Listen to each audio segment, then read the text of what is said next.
Is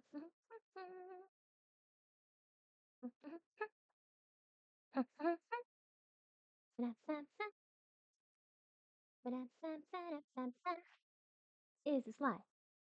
Are we alive? Oh, yes! Hello, hello. Hello, hello. It has been a while, hasn't it? Oh my god. It's been ages, I feel. When was the last stream? Like what? April? April? Oh, goodness gracious. Oh, goodness gracious. I.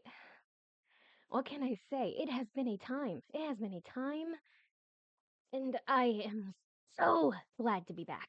I'm so glad to be back. Oh my goodness. Let's see. What have I been doing lately? I should. Actually, I should. Did you see the new setup? Like the new overlays and everything? Oh my god. I'm so happy. I'm starting to figure how to work this out after like what, 2 years streaming? And it's great. It's great. Let's see, what have I been doing? I've been to a couple conventions. You already know about the convention in February over at with Anime Impulse, an Asian expo that I attended. I still need to upload the photos from that, by the way. I recently went to NostalgiaCon, met a lot of great people there. Met a lot of great people there. It was awesome. I should also post the photos for that too at some point. But that's not what we're here for. That's not what we're here for. That's not what we're here for. We're here because, as it turns out, and if you have been keeping up, if you have been like noticing my Twitter and everything, if you notice my Twitter and everything, the Twisted Wonderland anime is coming out soon, October 29th to be specific. And I am so stoked. I have not been this obsessed with a series or like franchise in ages. It's felt like a death grip on my brain. If I guess like certain parts of previous streams were any indication. But it's, oh my god, what do I'm so excited. I have been waiting and waiting for the Twisted Wonderland. I can jump scare eyes even if you. I have been waiting for ages for the Twisted Wonderland anime to drop. This game is amazing. I love it so much. It has its ups and downs, but come on. Disney villains turned into cute anime boys? Like, hell, that's kryptonite.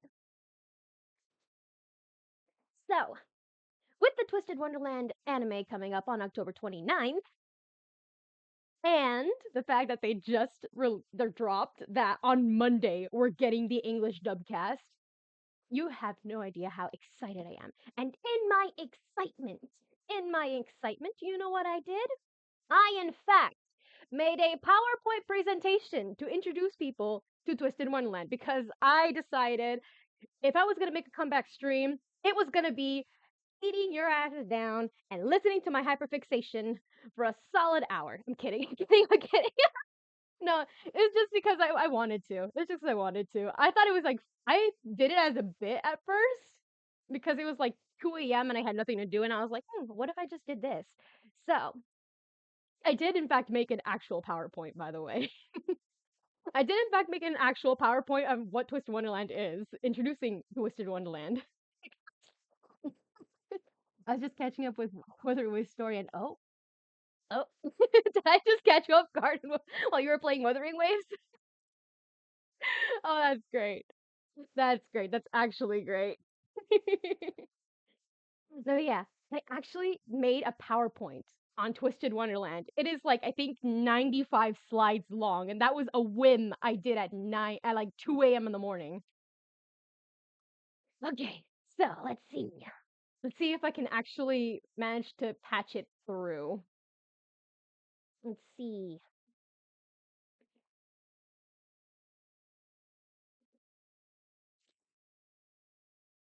Let's see. Let's see. I want to see if I can make it work. I tested it a little bit. I tested it a little bit, and it seemed okay. But we'll see if it survives. Okay, let's see. Yes! Okay. Okay.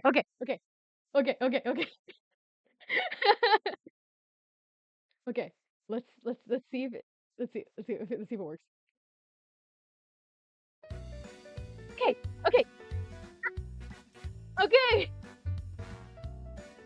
Look at that. Look at that. Ah, I love this. It actually works. Hold up. Okay. So, is volume okay, by the way? Is volume okay? I need to make sure volume is okay. Can you hear me like over the music and everything?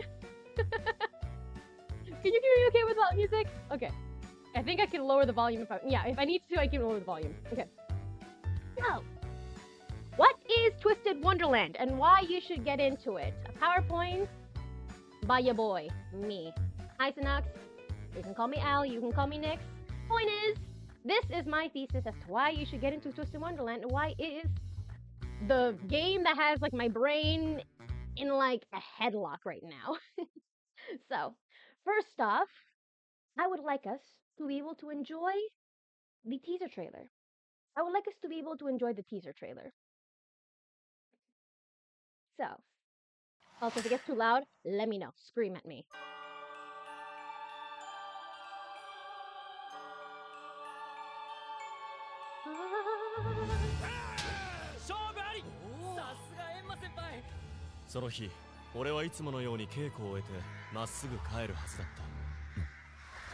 Wait, actually, hold up.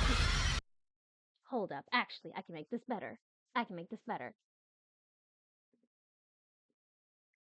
Hello, it's me. Also, don't mind my background. I am like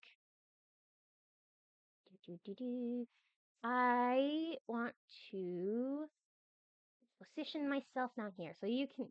I feel like it would enhance the experience if you can see my face as I talk about this thing. Okay, there we go. There I am. I exist. Okay, now we can go back to this. 彼らに出会うまでは。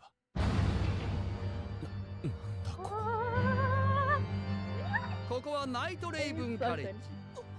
世界中から選ばれた魔法師の卵が集まる名門魔法師養成学校です。魔法？俺は魔法なんて使えない。悪いが失礼する。お待ちなさい。入学拒否なんて聞いたことありませんよ。Wait. Go back. I need you all to recognize a certain someone. 悪いが失礼する。お待ちなさい。Okay, him. I love him. 入学拒否。This is my pride and joy. This is my baby. This is my beautiful son. The light of my life. He is my favorite character in this entire franchise. I did not expect to be attached to him, but like I said in like the attempt at like a Wuthering Wave stream last time,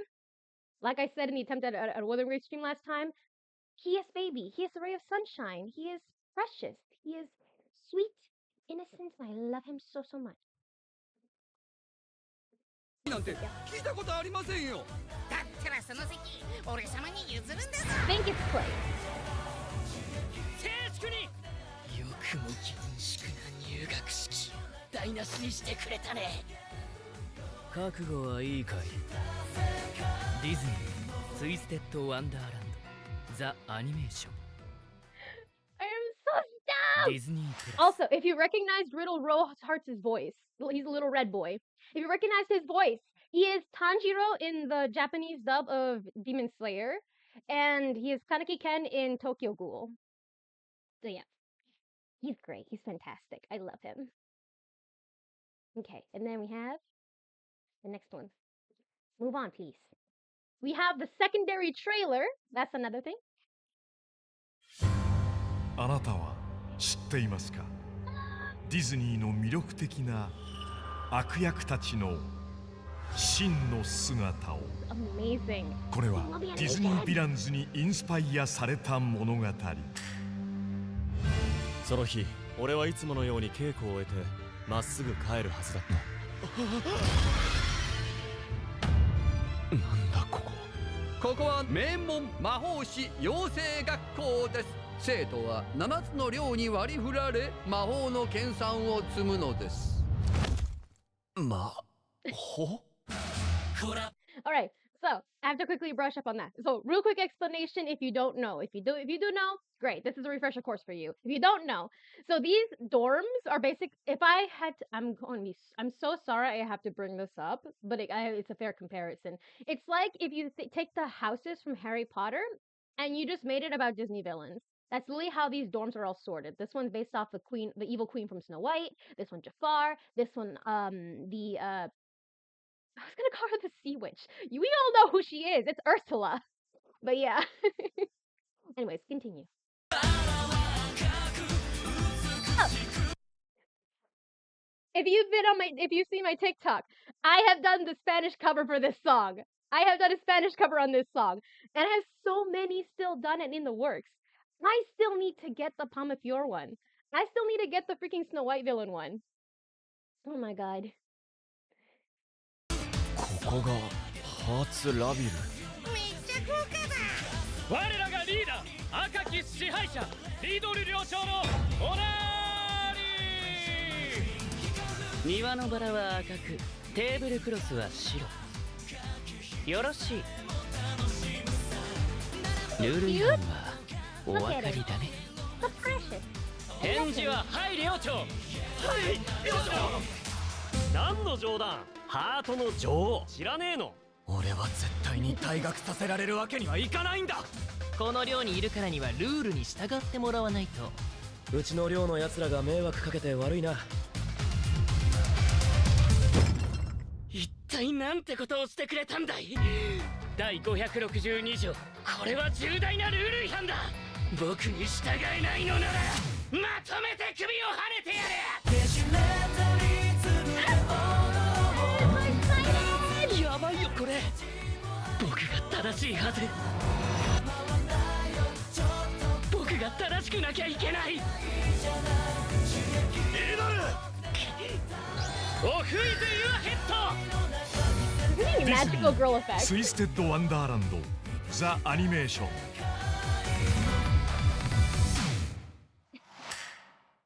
So yeah, those are the two trailers. Yes, unexpected vulnerable. I know that well. Yeah, no. Kaleem, I did not expect to be so attached to Kaleem as I was.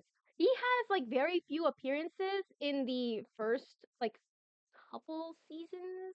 Because his main focus of if I were to divide like the game sections and like arcs into seasons, his would be around like the 4th season. So I'm gonna starve until then. I'm kidding, no. I have Azul in season 3.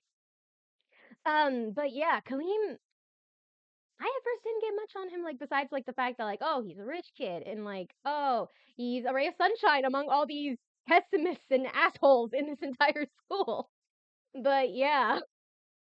I will elaborate more on him when I get to his slide. Yes, I made slides introducing every single character in this game, because I'm just gonna be rambling off.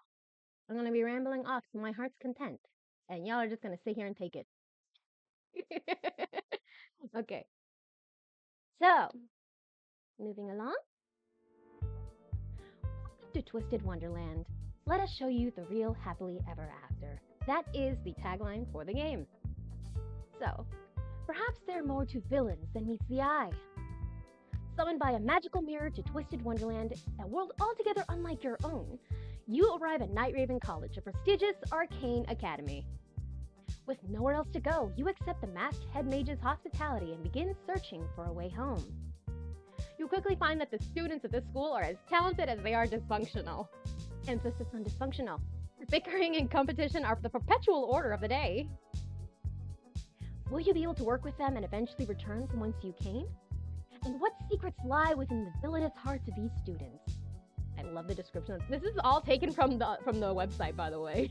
I'm citing it. I have cited sources on this thing. That's how much I wanted to get this to do this right. This was a whim at 2 a.m. and I'm citing my sources and everything. Okay, so more descriptions. What is Twisted Wonderland exactly? Twisted Wonderland is a single-player Japanese mobile game on Android and iOS created by Aniplex Disney Japan. It is a narrative adventure JRPG operating like a gacha game model where you can obtain characters by spending in-game currency known as magic gems. Or you can use keys and like 10 keys to get the characters. If you play gacha games, you basically know the drill. So the characters can be leveled by having them attend like lessons and like this. They can do battle and you can like use them in like in-story battles or like in such. Or to gather materials and like gauntlet battles to get like special accessories for like a room you can unlock later on.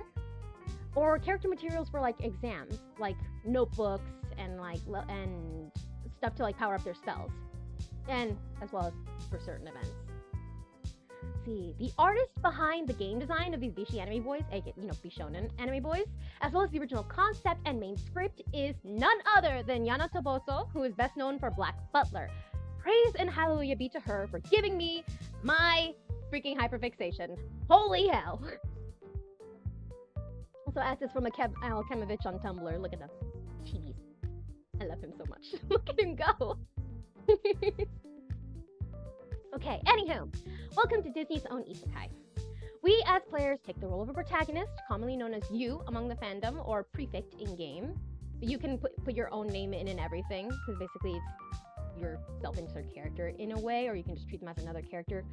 However you like to play the game, however you prefer. Your prerogative, you know? After being freed from a coffin by a rowdy magic kato named Grim, the coffin is important. That's how you get to the school. You'll see in the anime. I don't know how to go into the deep depth detail about it.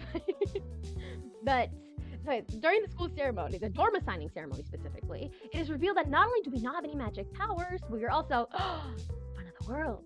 So, the ever-magnanimous headmaster, Dara Crowley, offers her shelter in Ramshackle Dorm, which is like a dilapidated, run-down, practically haunted house of a dorm. So generous, right? While we get our bearings and, try to find a way to get back home.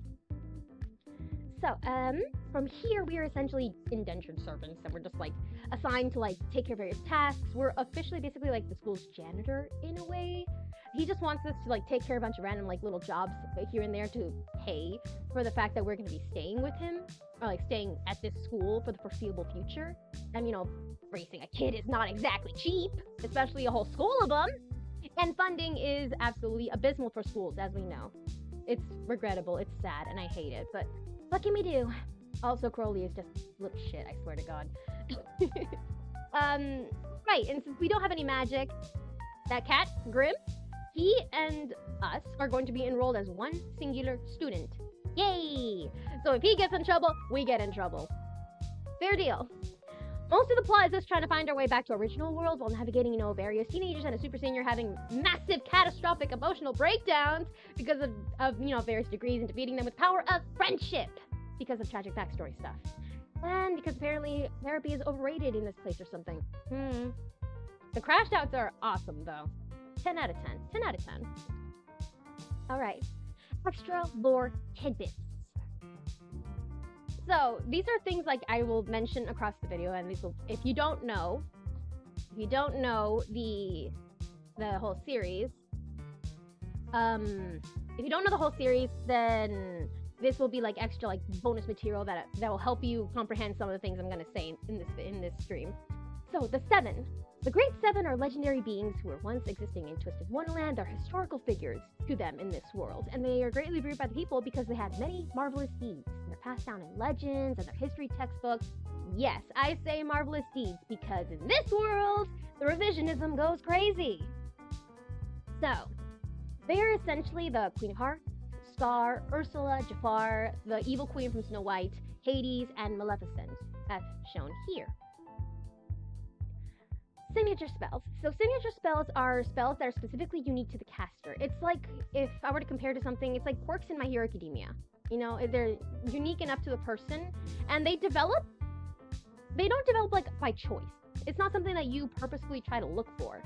Exactly. Or try to aim to achieve.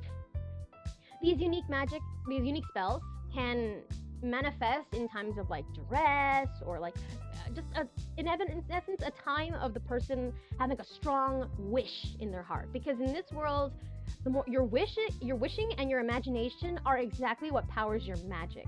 The stronger your imagination, the more ability you have in addition to your own magical reserves. But yeah, Then Night Raven and the Royal Sword Academy. This will be like basic stuff I might mention every now and then, but basically Royal Sword Academy is the opposing school to Night Raven College. They basically feature all the characters that are like Disney heroes. Like we have a character named Neige LeBlanche who's a XP or like XP. Am I using that word right? He is based off of Snow White, basically. So yeah, and everyone in Night Raven College just hates them. They're genuinely good people. They're not even like that invested in the rivalry as much as Night Raven is, but they're generally good people. It's just Night Raven are just haters. They're just haters for the love of the game. And especially since Royal Sword Academy has beaten them in Spell Drive, which is like their equivalent of American football, for like 99 years straight. Oh yeah, that's Chenya. That's one of the characters from Royal Sword Academy. He's based off the Cheshire Cat. You will meet him in this season. Also, asset from Akelmovich. Amazing, amazing. So many good assets. So, with that premise and background out of the way, let's introduce our marvelous cast. Look at my baby. Isn't he adorable? I love him so much. He's so cute. He's so cute. I love him. I also love him. And him. And him. Everyone else is okay, I guess. So, starting off with basic background info, Night Raven College. As I stated before, it's divided into several dorms based off like the Disney villains. And first off, featured in the first season, we're going to have Heartslabule, which is based off the Queen of Hearts' spirit of strictness. That is going to be a very running theme throughout the entire first season. For the next season, it's going to focus on Savannah Claw, which is based off the Beast King, or the King of Beasts' spirit of persistence. And then in the third season, my boy Azul will be featured, and he is part of the dorm Octagonelle, which is based off the Sea Witch's spirit of benevolence. You will question that so much in that season, because benevolence does not seem like it'd be something that they'd adhere to. And yet. Alright. The fourth season, my boy Kaleem is from the dorm Scarabia, which is based off the Sorcerer of the Sense spirit of mindfulness. He will not seem like he is based off the spirit of mindfulness, because he is very do first, think later, but I still love him. He's a ray of sunshine, he has good intentions. I am forever going to be a Kaleem defender, okay? We're going to establish that now. I am a Kaleem defender. He is my boy. That is my son. Okay, next up, Pomafiore. I still don't know how to pronounce that, and it scares me because it has like a French component and an Italian component. Like Pom is like French for apple, and then Fiore is Italian for flower. I don't know why they mishmashed it, but it happened. It's the queen, fairest queen's spirit of tenacity that runs this dorm. And then we have Ignihide, based on the underworld, the king of the underworld, spirit of I was gonna say Digimon. You know what? It works. One of this dorm's characters is an otaku. He's a fanboy. He get it. He forgive me. It's the spirit of diligence. And then we have the Asomnia, which is based off the Thorn Fairy's spirit of nobility. I know I'm using epithets, but I'm pretty sure you can figure out which Disney villain adheres to which dorm based on like the little badges. I want to say it's not computing in my brain. I want to say escudos, but that's not right. Emblems. There we go. See. And then of course we have the extras. We don't care much about them. It's just school staff. You know. Right. So the first dorm we're introducing is going to be featured heavily in the first season. It is the dorm of Heartslabule. It is a dorm based on the Queen of Hearts' spirit of strictness, as I stated. It's known for its long list of rules that its students are expected to abide by. In fact, there are 810 rules in this dorm that they have to abide by. Only one person has them all memorized by heart, and that's our boy here, Riddle Rosehearts. Basically, if you break a rule, off with your head. Simple as that. Not literally. It's just his signature spell. It's just his signature spell. So, cute little fun fact: every member of Heartslabule has a marking on their face, minus Riddle, of course, because he's the house warden. He wears a little crown. But all the students are known as card soldiers. They have little marks on their face that are like a card suite. They have a little mark delegated to like a card suite that is assigned to them when they are first like assigned to the dorm. It can be a heart, a club, it can be a diamond, it can be a spade, and yeah, it can be as subtle as like a little cheek decoration, or it can be like right over their eyes. I am still struggling to. I can't say. I'm still struggling to try to mimic how Ace and Deuce do their eye makeup, because it's like, huh. I don't think I have the right eye shape for it. But if someone does know how to do it, please help me. So yeah, in case it isn't clear enough, the Disney movie this dorm is based off of is basically Alice in Wonderland. The chapter in the game is called the Rose Red Tyrant. House Warden, Riddle Roseheart. Vice Warden, Trey Clover. And the MC, we met him in the trailer, is Mayukin. Good boy. My boy Lobster. So, introducing our characters, we have the boy failure next door, our best buddy and pal, and aspiring Otome love interest, because he will chronically fumble us every single time. And yeah, he's our boy Krabby.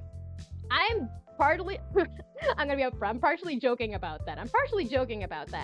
It's he's one of the first characters we're actually introduced to. It's like if you've played Otome games, you kind of know that like it's like there's always like that one character that seems to be like that childhood friend, boy next door type kind of person. That's him. He's like the first person we're introduced to, and he's like your basic like love interest and stuff. Or it seems like it, but this is not a shipping game. Wow. This is not like a shipping game or anything. It's not an actual Otome game.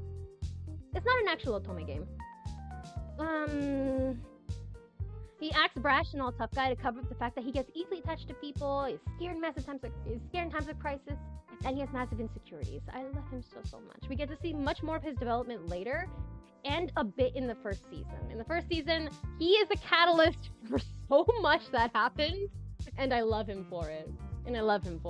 He's an asshole, but he's our asshole, you know? He's our boy.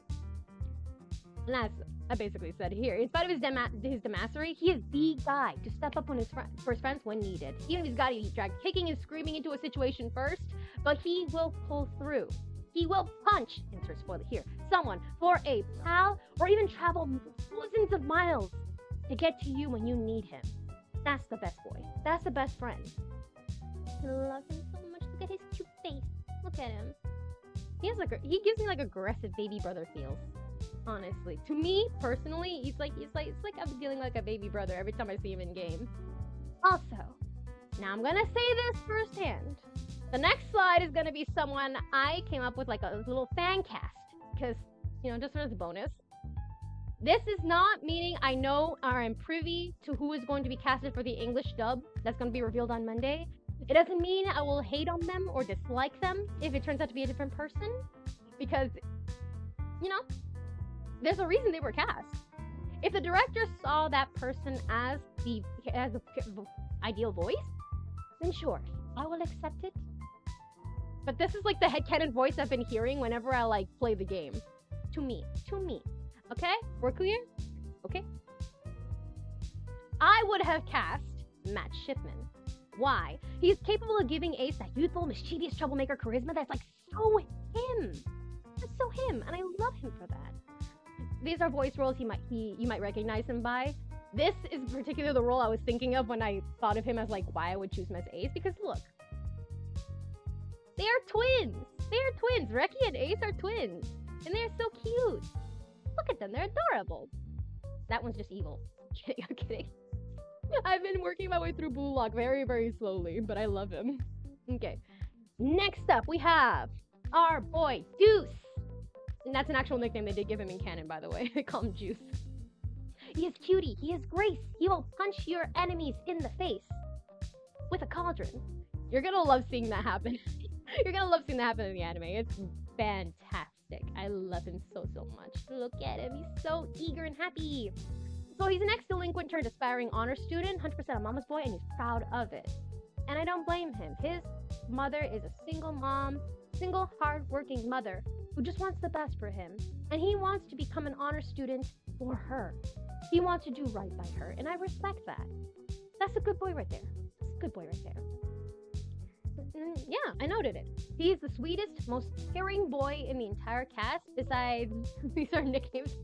I forgot to switch out the placeholder nicknames I gave him. So you'll find out who these guys are in a bit, but yeah, no, I'll say it. He's besides Kaleem and Silver. You'll see why I called him that later. Besides Kaleem and Silver, he's generally one of the sweetest characters in this game. I love him so much. I love him.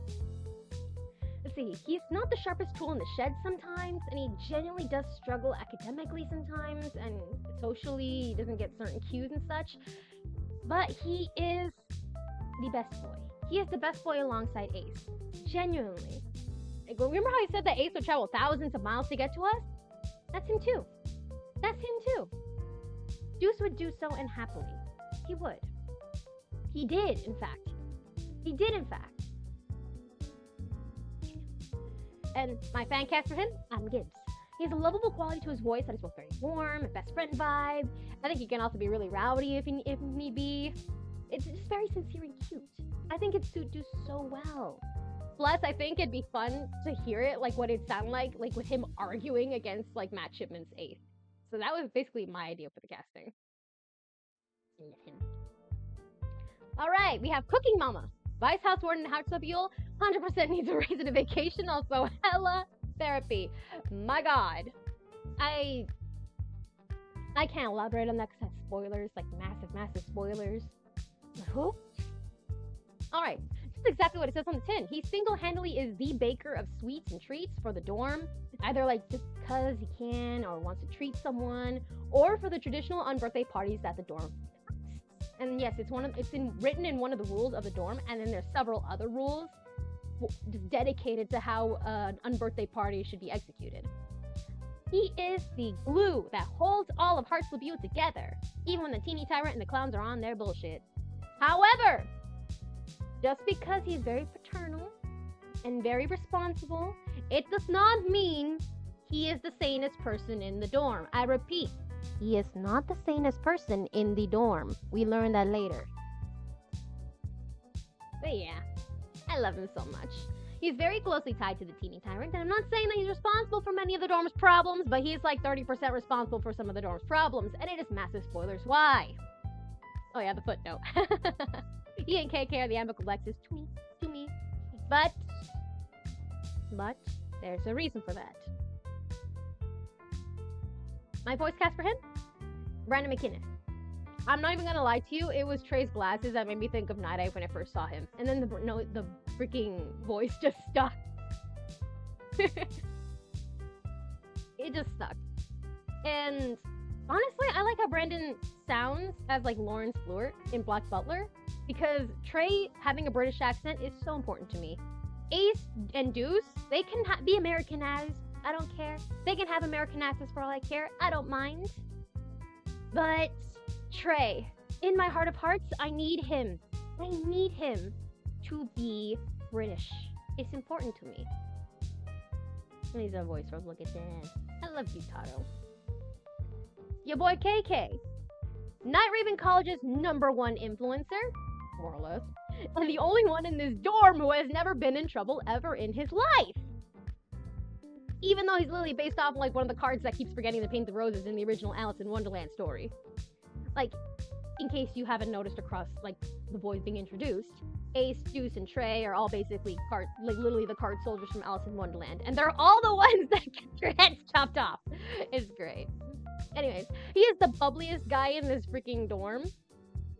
He talks in slang. He's very girly pop. I love him. He's classy, sweet. He's also a good friend to my boy Kaleem, so that ups how much I love him. But it is a facade. And I'm okay saying this because it's mostly just shown in like the vignettes, like side stories of his character cards in game. And I don't think they're going to animate those for the anime, which is such a loss because so much lore and characterization is going to be lost. It's going to be lost because it's not going to be shown in the anime. You have to like read the cards off like the wiki or something or play the game. But yeah, so he might seem like underdeveloped or underappreciated by anime-only standards as we go through this. But trust me, this boy, he is deep. I love him. I love him so much. Like I said, he's never done anything wrong in his life. He's never gotten beheaded by Riddle ever because he's just that charming. He's just that silly, and he knows how to keep his head down when needed. He knows how to keep his head down when needed. That's mostly due to, in fact, because he has 2 older sisters that, like, or he has 2 sisters that, that he learned to, like, manage and, like, wrangle a bit. So, yeah, he's an expert at, like, rules lawyering. He's an expert at, like, avoiding trouble as much as he can and staying under the radar. Also, he is censored in the English release. That is something I wanted to highlight on. He is censored in the English release, and I can prove it. So in the original one, when he's talking to Vil, Cater says, you know, Ramona, I think I even wanted to date you. And in English, he says, is this even real? Am I dreaming? Like, they censored it. They censored it. What? Even Vil plays along with it in the original, like, yes, that's a lot more expensive than the cost of a single photo, so prepare yourself. To, yes, you should be lucky there's no price of dreaming of me. Somehow that is, like, more shippy or implying than, like, the original bit, but I guess. But yeah, Cater talks a lot about dating Vil in the original one, and then in the English one, they completely censor it. Like, why? My sweet bi king. Why would they do this? I know why they would do it, but still. I wonder how they're gonna, like, go about it in the anime itself, though. I don't know if they're gonna keep the fact that he does flirt with Vil, or, like, even is a little pushy with, like, the main character. But, yeah. Hold up, I need to perish for a second.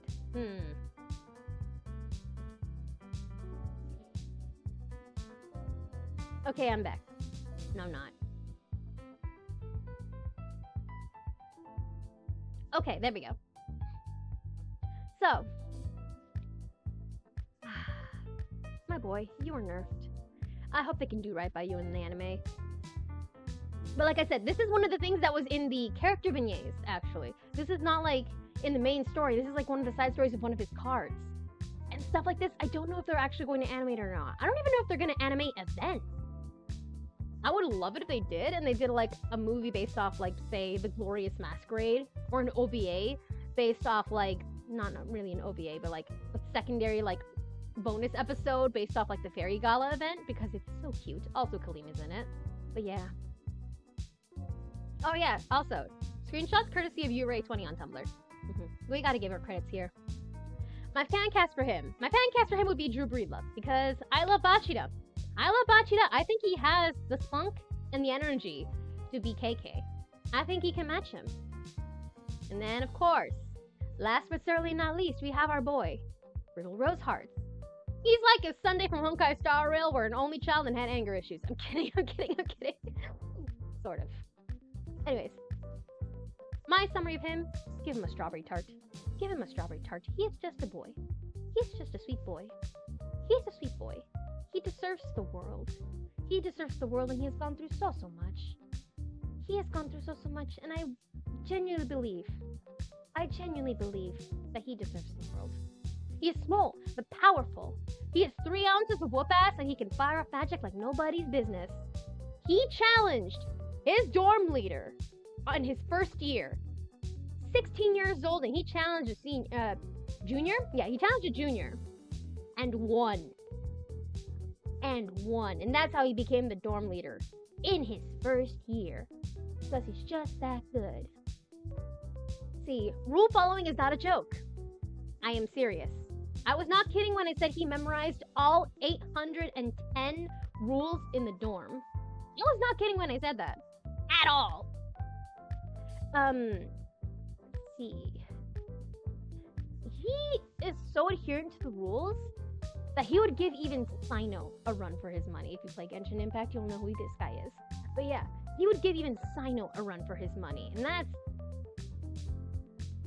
Dude was barely 17. And he has the weight of an entire dorm on his shoulders. He re-established and, like, changed up so much for the dorm in his first year. He's barely a second year. And he already changed so much. The dorm has no drop students, no flunkies. Everyone's grades are up. This dorm is, like, so successful under his direction. For better or for worse. He had such a complicated, even a brief history with Cookie Mama that they unwittingly made everyone's problem to an extent. I'm not joking about that either. His and Trey's history ends up also becoming like a major like catalyst for like a lot of things that happen in this season, but I won't go too much into that. Also, that footnote is mostly me joking. That's mostly me joking. Sort of. Because, like, again, this is all stuff that happens, like, vignettes and stuff, like, from the stories. Because, like, in some side stories, you'll have Trey going, like, oh, Riddle and I are not that close. I just follow him because I want to keep my head down and make sure my school life is, like, peaceful. And then some of, like, vignettes, he's like, oh, he's like my little brother, you know? I care about him. I want to look after him. And other ones, he's just like, wow, you know, you look pretty good with long hair. You know, it'd be a shame if you cut it. That was in like the Tangled event that we had recently. I was laughing my ass off. But yeah, no, that's just a joke. That's just a joke to me. But you'll see how close they are, or should have been, in the anime. You'll see. There's so much to look forward to, and I'm going to cry. There's so much I'm going to cry about. You have no idea. Also, is anyone surprised that my fan cast would have been Brina Palencia? Is anyone surprised? Because, hell yeah, I think Riddle should be British too, and Seal Phantom Hive is like the blueprint for what Brittle Roseheart should have been. He's like the blueprint. Genuinely. And of course we have Mineta and Chopper. I love Chopper. She's so cute. Alright. Next one we have is Savannah Claw. Savannah Claw is... Go away. I accidentally opened something. Savannah Claw is a dorm based on the King of Beasts' spirit of persistence. It is a dorm located in a sort of like desert area of the school, alongside like a spell drive stadium. So most of the students are basically in docks. You know, a lot of the students are beastmen as well. There are beastmen like scattered across the dorms in general, but a lot of the beastmen are centered in this dorm, and a lot of them are indeed like in the spell drive team. And let's see. Disney movie is based off of Lion King, obviously. Chapter is 2, Usurper from the Wilds. The House Warden is Leona King Scholar. Vice House Warden is Odysseus, because nobody is the Vice Warden. That's because, fun fact, every single time he gets a new Vice House Warden or someone applies to be his Vice House Warden, they inevitably want to challenge him. They inevitably want to challenge him and take his seat. And of course, Leona, being as powerful as he is, no big deal. No big deal. He takes him out easy. Easy. I love him so much. But also he's... Oh god, what can I say? I'll wait till it slide. But yeah. I love them all. And our MC is... Why would you do this? Our MC is Yuka Hirasaka. She's basically manga canon right now. We'll see her next season, hopefully, if they don't change the main character. But yeah, she is a judo person, and she gets to confront this guy when he has his crash out. Jack Howell, best pupper. He claims he's the tough guy lone wolf who doesn't need anybody, who can be independent and can handle himself. But he's also happiest when he's with his friends. Because, you know, wolves are social creatures. They are social creatures, and he is not exempt. He is very loyal, he's very honorable, just, he is a good boy. The goodest boy. He's one of my favorite freshmen. However, unfortunately, I like the Alexa more than I like him. But that's just me. But he's so cute, and his recent birthday card is the most adorable thing ever. I have seen people, like, translating the birthday card for him. I don't know how to pronounce it because the card series is French, but him enjoying his little dessert was so cute. I genuinely recommend him as a top tier Blorbo, honestly, because I am a sucker for the tough guys who have like a really, really soft gooey spot. You know what I mean? They're tough guys who have soft spots for their friends, who protect people, who protect the weak, who stand up for the weak or stand up for what's right, no matter the circumstance. That's Jack Howell. He also loves cacti. He takes really good care of them. There's an actual like little anthology, like mini comic, where he's actually counting the spines of his little cactus. It's so cute. Big poof, much wow. I say this because remember how I mentioned signature spells? That's his. He can turn into a wolf. He can turn into a wolf. And it's amazing, and I love it. I was freaking screaming the first time I saw it in game. Look at him, he's so cute. He's so cute and fluffy. So yeah, so we don't actually know what character he's based off of. Like most of the other characters, it's pretty clear what they're based off of. Except for like Silver, because people were like debating about if he was based off the Sword of Truth, of Prince Philip, or Princess Aurora, or etc. We actually don't know what Jack is based off of. Some people say like he's like the wolves from Beauty and the Beast. Some people say White Fang. Me personally, I think he is my indigenous king. I think he is twisted off Denahi from Brother Bear. Because Denahi is indeed the antagonist. He's not a villain, but he is the antagonist of the film because he is someone that Kenai has to confront against. And I think, considering how Jack is, especially since he is like not the oldest of the freshmen and not the youngest, he's like middle child, just like Denahi is. I think just how his personality is and how he carries himself and his honorable nature and just the fact that he's a wolf. Also, his family is stated to have come from up north. I genuinely think he is twisted off Denahi. That is my thing. And if we ever get a Brother Bear event in Twisted Wonderland, you will see me on the news. I will thrash out, I will scream, I will cry in happiness. Utter joy. Utter joy, okay? Fancast, Zeno Robinson, because have you heard his voice as Taiga? Immaculate. And the way Jack would cast Unleash the Beast, which is how he gets to be his wolf form, he would sound so badass. Also, I just think Zeno's voice is amazing. I think he's cool. I've heard he's really great too. That's perfect. We have Ruggy, the seventh gift to Savannah Claw. Look at him, he's precious, adorable. He also takes up odd jobs in literally any job, any paying job he can get his hands on because he's poor. He's poor. He doesn't have funds to his name. He has like $2 to his name at any given time. There's so many expenses. Life is struggles. Life is struggles. But yeah, he works as many jobs as he can. He has so much ambition. So much ambition, and I love him for that. He also takes care of a lot of odd jobs around Savannah Claw, especially for Leona, because Leona, basically has him as like his servant and everything. But it's fine. It's fine, you know? No, it's not. My boy needs to be appreciated more. Look at him. Look at him. I think every single student in this goddamn school should give him 10,000 thou marks for his existence, for gracing them with his presence. Anyways, so Ruggy grew up in the slums of the area he lives in. He's from the Sunset Savannah, just like Leona and another character, Rook. We'll meet him later. His mother died when he was born, and his dad left to go get money, but he never came back. So he lives with his grandma, and he also takes care of like the neighborhood kids in addition to looking after her too. Like I said, he might as well be Vice House Warden because he does so much for Leona. Justice for my sweet boy.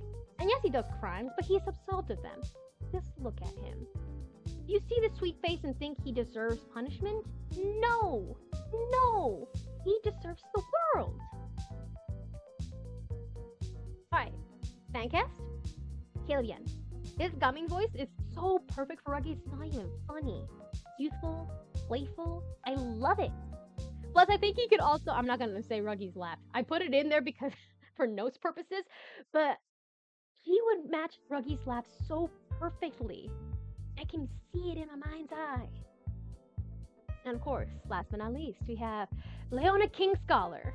I hate him, but I love him. I hate him, but I just...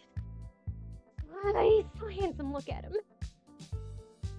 I'm not joking about this, by the way. He literally is Twisted Wonderland's Alhaitham, if Alhaitham were the second prince of Sumeru. I'm not even joking you.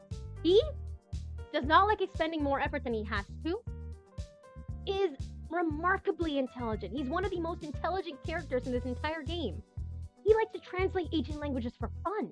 He loves reading. As much as he loves sleeping and stuff, he forgoes sleep to read books at ungodly hours of the night because they captured his attention.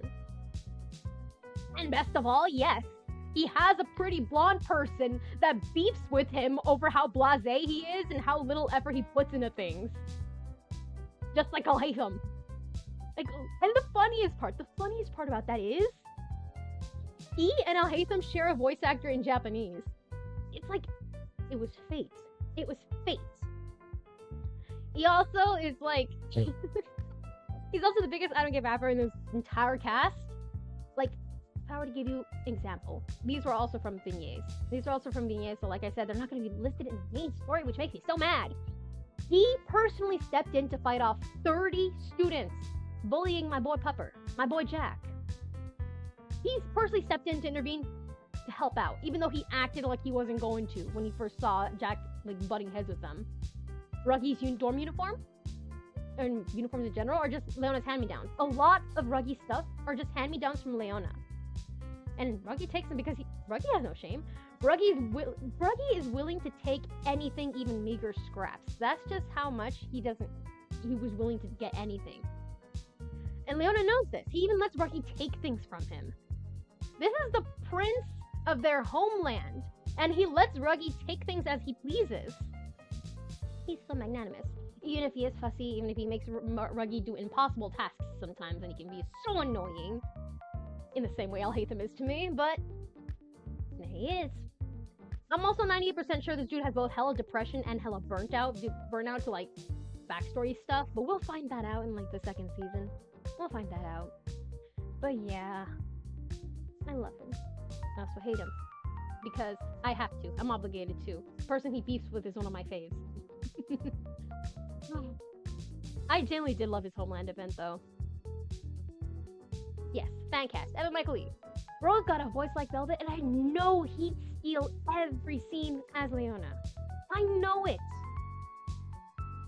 And the scene where we get to see Leona's like signature spell, I think he would absolutely blow our socks off. Genuinely. See, other roles: Nagoriyuki, Diabara, Jazz from Transformers 1. This one was actually the one that made me think of him, honestly. Alright, next up we have the Octagonal Dorm. Oh, I didn't realize the emojis were gonna look like that. Huh. That was a different octopus emoji than when I put it in. Oh, because I was working on a Chromebook when I first made this. Oh well. It's a uniquely underwater dorm based on Sea Witch's spirit of benevolence. Students from it are known for their intelligence, and rumor has it that their house warden can grant any student's desire. I wonder what character he's based off of. Okay. Our main character for that one is Yuta. Good boy. He's a very good contrast to Azul because backstory reasons. You'll see that in the anime proper when we get to that season anyways. Unless you want to read the manga or play the game, highly recommend you do that. It's very fun. See, obviously it's based off of Little Mermaid. Merchant of the Depths is the name of the chapter. Azul is the house warden. Jade Leech is the vice warden. And that's Jade's twin Floyd. My cutie. My little scrunkly. Anyways, so when not attending lessons, the students here run a campus cafe called the Mostro Lounge. It's basically like a cafe where people just go in there and chill, eat, relax, but you have to at least buy a drink or they will kick you out. Ruggy works there as a waiter. You can get a job at this lounge, but they will work you to the bone. Also, do not sign any contracts with them because they will screw you over. This is an image of what the lounge looks like. It's lovely, right? Azul painstakingly chose every single bit of decoration and designed the whole place himself in his first year. All of this effort he did in his first year. He cut no corners. Because even if like the subtle details and like intricacies of his choices would be lost on people, it was important to him to have the highest quality of like presentation and comfort for his customers. Like say he's like a bad guy, but he's not like a bad guy, you know what I mean? So first up, Floyd Leach, my baby boy. He's just a silly little guy. That's it. He cannot change this. He's never done anything wrong ever in his life. Except for when he scares the shit out of people. Looks like he could kill you. Is actually a cinnamon roll. Who could in fact kill you? Like his catchphrase is that he would threaten to squeeze people whenever he like gets upset or like Azul wants him to. He likes to call people by pet names, specifically sea-themed pet names. So like Ace is Krabby. That's why I put that in there in the first slide. Duke, I believe, was mackerel, if I remember correctly. Trey is sea turtle. Hater, I forget what his was. But Riddle is goldfish to him. Leona is sea lion. Jack is sea urchin. And Ruggy, I think, was remora, if I remember correctly. But yeah. So he's insanely talented. He can memorize books with ease and is a musical genius. His mechanics is the master chef. He is the cook for the lounge. Well, all of this when the stars align, because he has moons that constantly shift and change so quickly. It's very hard to predict him. Like, it says so right here, but I genuinely mean it. Like, one minute he could be happy, smiling, next thing you know, he's giving you a look like he wants to murder you. Or he'll be like chilling, and someone raises their voice at him, and he just like flops on his side like, I don't want to do anything anymore. You yelled at me. Why would you do this to me? Or even when I mentioned that he memorizes books, he can memorize them page for page, word for word. He memorized a nature guide in preparation for like a trip. But he himself says that even though he has like everything in his mind and he can recite everything like page for page, he's probably gonna forget it because it's not interesting enough to him. If it's not interesting enough, his focus and like want to do anything will like vanish. It's like the executive dysfunction hits him like a meteor. And it can be at any given time. He could be so set and ready to do something and then just flop. That's the reason why like he's in the basketball team for like the school's basketball team. They can't put him in starting lineup because even though he's like a remarkable player to the point where he's giving even like so many of his teammates a run for the money, halfway through the game he will literally just flop and be like, I don't want to do this anymore. I'm bored. I don't want to. Also, to know he's probably the most honest soul in this entire dorm, because what you see is what you get. He will tell you something up front, he will do it. He will commit to it. Will it be bad? Yes. But he will also be honest about it. Unlike the other two, who will basically try to rule lawyer you and entrap you. This guy, on the other hand, he's very honest, very sweet, very kind. He's so caring. He looks after both his brother and Azul so much. And he and Jade are probably mafia babies. That's just another thing that's in the vignettes. It's like their parents are stated to like have a certain job that has certain things, and people who give him gifts for his birthday have to sign contracts that this is not to get favor with their dad. They're very cagey about what their dad actually does. They don't specify anything. We can only think and assume. And I'm assuming that they're probably mob. Fishy mob, to be exact. Fancast, John Bosch. I like his voice. I also like how he sounds when he's unhinged. I think he'd be a perfect Floyd, especially because of him. I like hearing him. But yeah, I think he could also do Floyd's insane laugh so well. So well. Jade Leach, the creature. Fandom rumor has it that he once ate his own siblings. That's not true. It's just a one-off line where he says that the taste of eel does not sit well with him because he and Floyd are both eel mermaids. They're if you haven't noticed, they're based off Flotsam and Jetsam from The Little Mermaid. They're actual eel mermaids. They're actual eels. And he himself states that he doesn't like the taste of eel. It doesn't sit well with him. That sparked fandom like speculation that he might have eaten his own siblings, like fandom jokes that he might have eaten his own siblings. I don't know. I personally think it would make him silly. I think it'd make him silly and interesting, but that's just me. He's also the #1 most efficient assistant any squid or queen could ask for. He will acquire information and objects that most people would find difficult to acquire so easily with his connections and with his efforts. He's very good, very dedicated, very loyal, as long as you're interesting. He's calm, he's cool as cucumber, and so very polite. In the Japanese, he actually speaks with, if I remember correctly, it's called keigo. It's very, very formal, very, very polite speech. Very respectful. I'm hearing demons. Okay. He's actually the more sadistic, unhinged one of Bleach twins. And you know what's crazy? If Floyd is the one who gets freaked out by someone, even if it's his own brother. I could say it. In one of the future books, we do see how he will, if he encounters a clone of himself, he is willing to torment himself and subjugate him under his ultimate magic. Or his, like, signature spell. He doesn't care. He doesn't care. He loves the idea. And he even says it. He even says it after he's just like, I promise you, I do not take pleasure out of this. He, in fact, enjoyed it immensely. You can see it in his freaking face. Floyd himself is not much better, though. Floyd has stated that he thinks he likes the sound of himself in danger when he fights a clone of himself. These two are just unhinged. He also loves mushrooms. According to one of the vignettes, he is not... Floyd and Azul avoid eating anything he makes within, like, 2 weeks of him coming back from, like, his mountain club. Because he just will stick mushrooms in everything he makes. His special interest right now is mushrooms. Previously, it was, like, manhole covers. And now it's currently mushrooms. And I love him for that. I do love a good mycelium.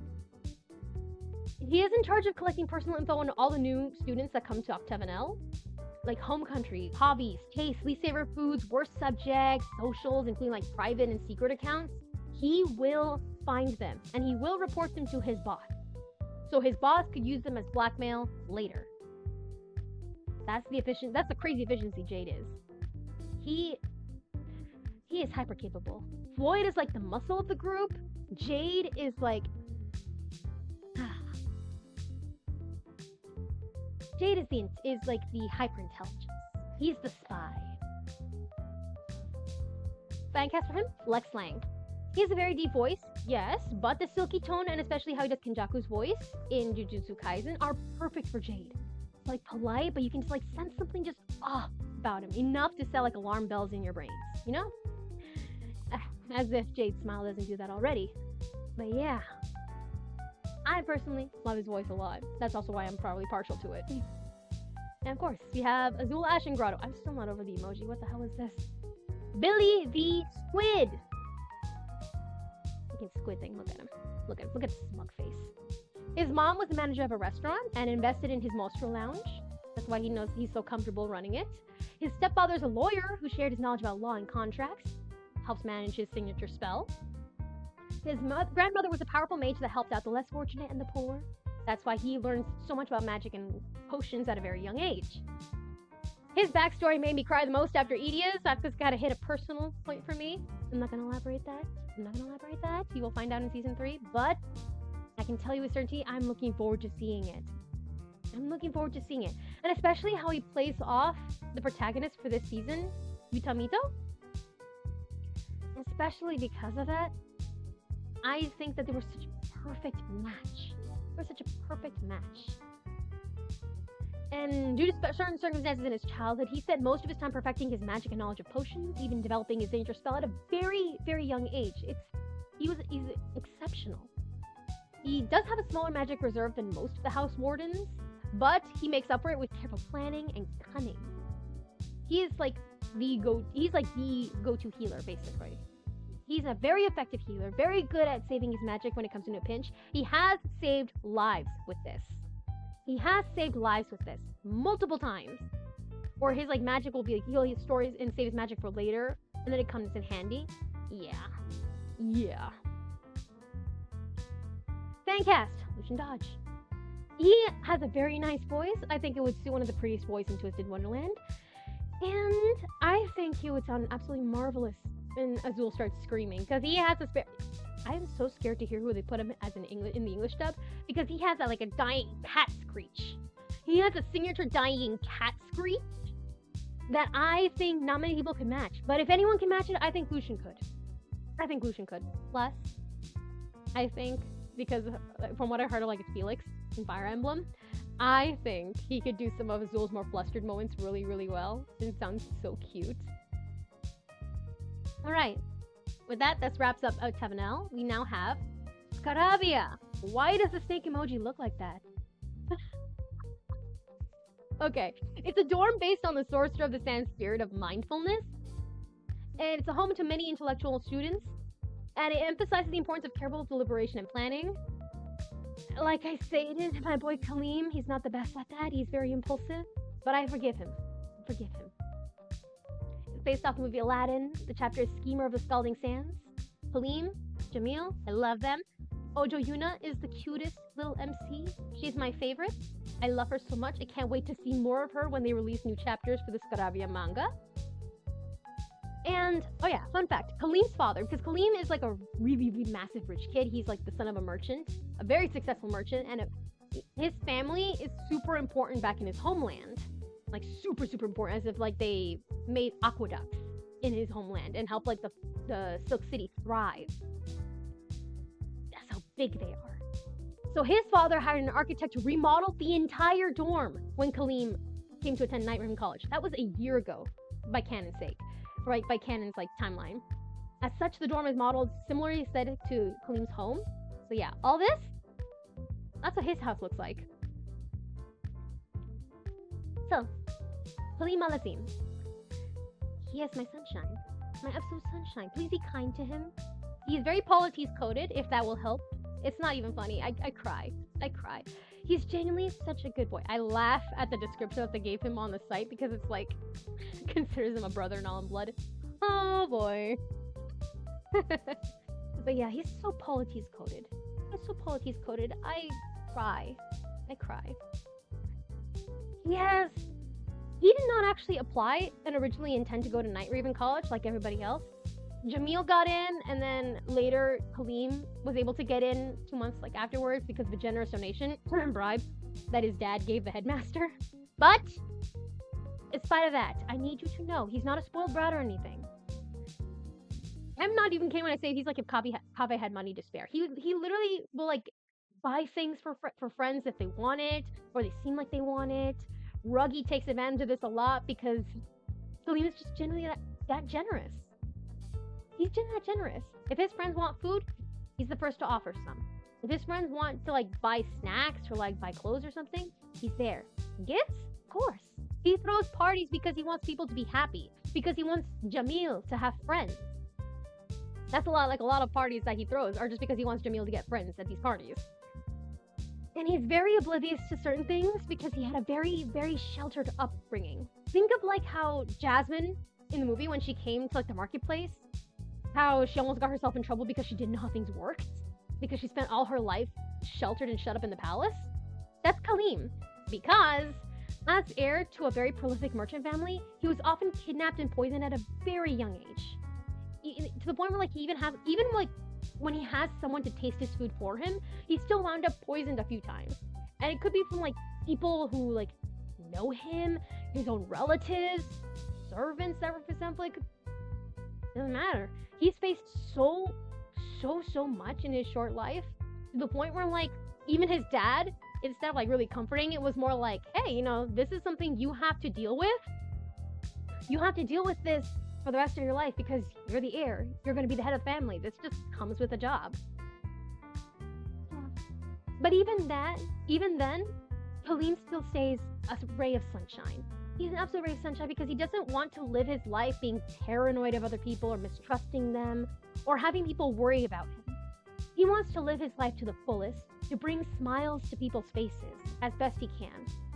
Even if sometimes it does trouble them, I will admit he's not perfect. I would love him to be too, but he's not perfect.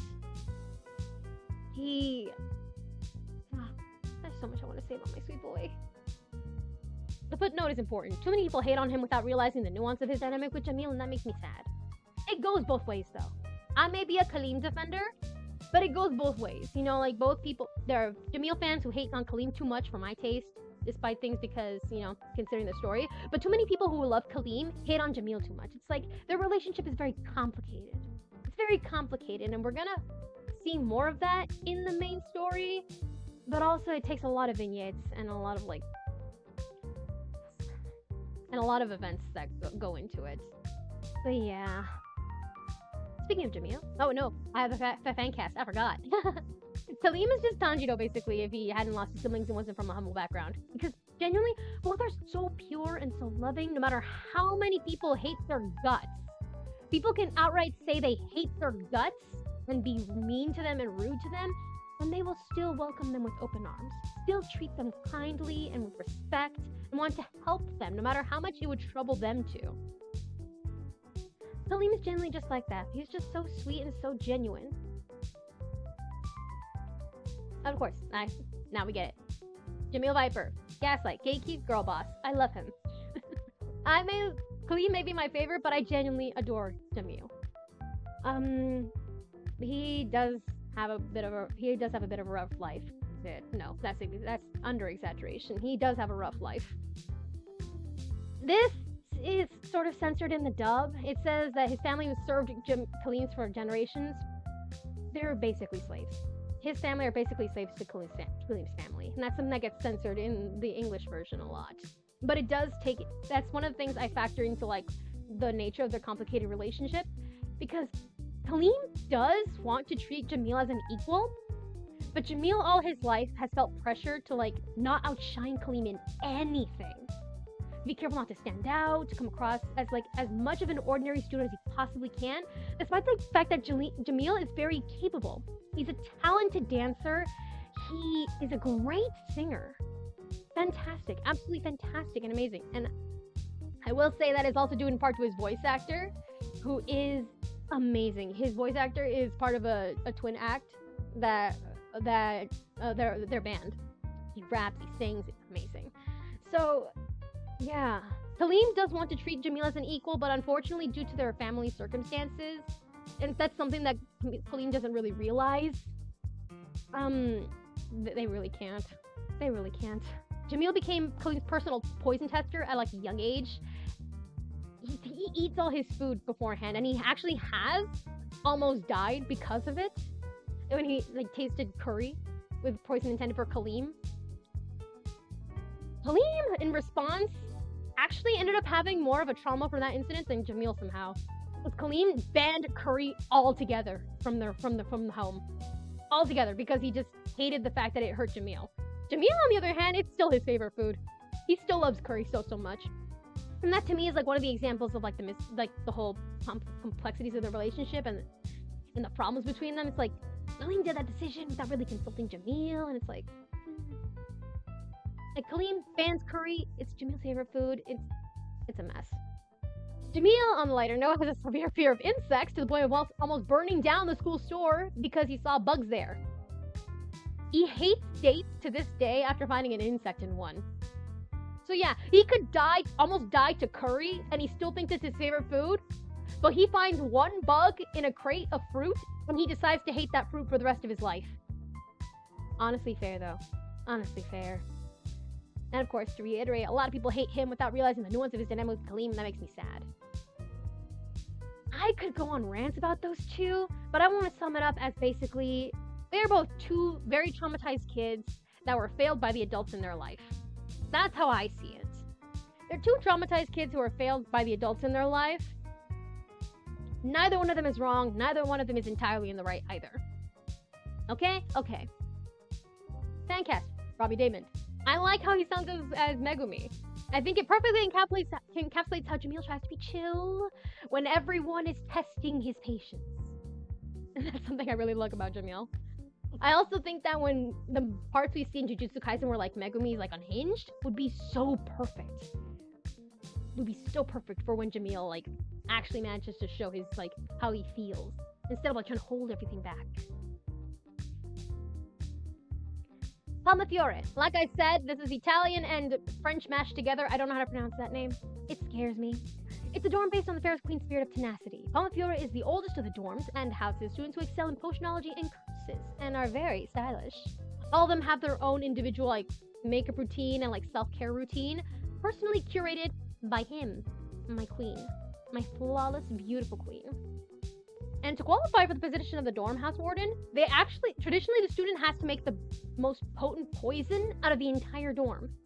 That's what my queen here did. Capable and perfect. Talented.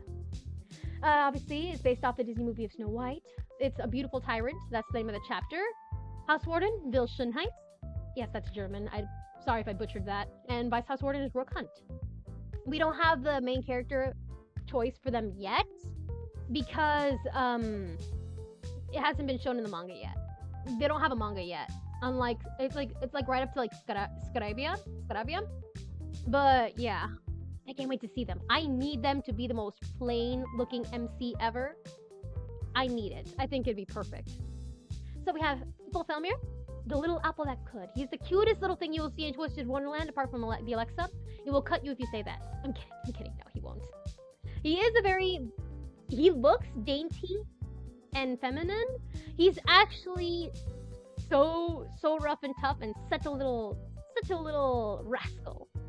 He's a little ruffian, if you will. He comes from a family of apple farmers, and he doesn't actually have like a sort of accent to match it. He's also really good with apple carving. The point where like certain people like wanted to like present his apple carvings to like the person they respected the most. He has done that specifically to like promote his family's like apple business, especially like if apples ended up bruised or something and didn't sell as well. And his family's business did struggle a little bit does have a mention of struggle a little bit in the story too. Despite being a freshman, he's a remarkable spell drive player that even the head of the team, Leona, recognizes his capabilities. He's an excellent flyer, and that came into like notice, notably in like the Glorious Masquerade event, where he was able to dodge magic-eating flowers that would have otherwise latched onto him with ease. He's perfection. He's cute, powerful, and he's currently being put into beauty hell to shape him up by Vil. However, this is something I wish to note. It will seem like he's completely victimized by Vil in this case. Like, oh, he's being forced to be beautiful and to be feminine or whatever. No, that's on purpose. It's because it's censored a lot in English too. This is another bit of the English censorship. He tended to have a misogynistic view and like says misogynistic sort of things. Evil Question standing him for the funniest reason in season 7. Yeah, it's not the misogyny. It's crazy shit. But yeah, he gets better. I will say that he does get better after he learns he gets a little bit of character development. But yeah, so like in the original, he would say, "I sure don't want to be part of a dorm run by a feeble, girly person like this." And in English, he says, "I don't want to be part of a dorm run by a prim and proper gent like this." And then, of course, we have him challenging Vil, going, "What'd you say? That I'm feeble and girly? You're feeble and girly too." And he considers Vil to be weak because of his like more androgynous like appearance and the way he carries himself. I will say this, he gets his ass beat mere moments after this exchange. He gets his ass beat by the very person he's looking down on, and because of that, he is being put through like a whole like means to get him to understand that there is power in embracing sort of femininity and beauty and your charm. He will get better. Kieran Strange. I think Kieran Strange could do a nice, youthful, boyish voice befitting of Apple's pretty face. Honestly. Yeah. I love her so much. Rook Hunt. If a stalker was actually charming and romantic, and the main object of his affection obsession was actually okay with him being such, that's him. I'm kidding. More accurately, I should say, Rook Hunt is like if Argenti of Onkai Star Rail were a blonde teenage boy with a bob cut and very unhinged. That's Rook. He is... I'm not even kidding when I say he's like Argenti. He appreciates beauty. And aesthetics. He wants to see beauty in everything. He'll see beauty in anything and everything, even the mundane. And he will appreciate it. He'll even write poetry about it. He's just that good. He's that romantic. Speaking of romantic, the self-proclaimed Le Chasseur d'Amour, or the Hunter of Love, he has no qualms saying he'd hunt down his own classmates without worrying that they'd retaliate or hurt him. Genuinely. He tends to interject in French a lot. I have accidentally gotten verbal tics because of him. In the game, he tends to say stuff like "bote" or "bote captain," and I'd be like, "Oh my god," or like "oh la la." I say those a lot because of him, and it sucks. It's stuck on me, and I hate it. But it's also fun. Like Floyd, he does give people nicknames, but his are more French. His are French-themed nicknames based on like attributes he thinks fit the person. And then let's see, he was raised out in the Sunset Savannah. I mentioned that before. He got up close and personal with a lot of dangerous animals because his family were really hands-off against all recommendation. He has very keenly developed senses. His sense of sight is impossibly good. He can pick out faces from extreme distances away. His sense of smell and hearing and alertness are also like top-notch. It's to the point where he's comparable to an actual bodyguard. because of how his like sense of like awareness and around him is. And of course, a little note. People will defend him being like, oh, don't exaggerate his weirdness. I don't think that's the case. Honestly, I don't think people have been exaggerating it enough. Because he's very unhinged. And I love him. I love him. It's his best quality.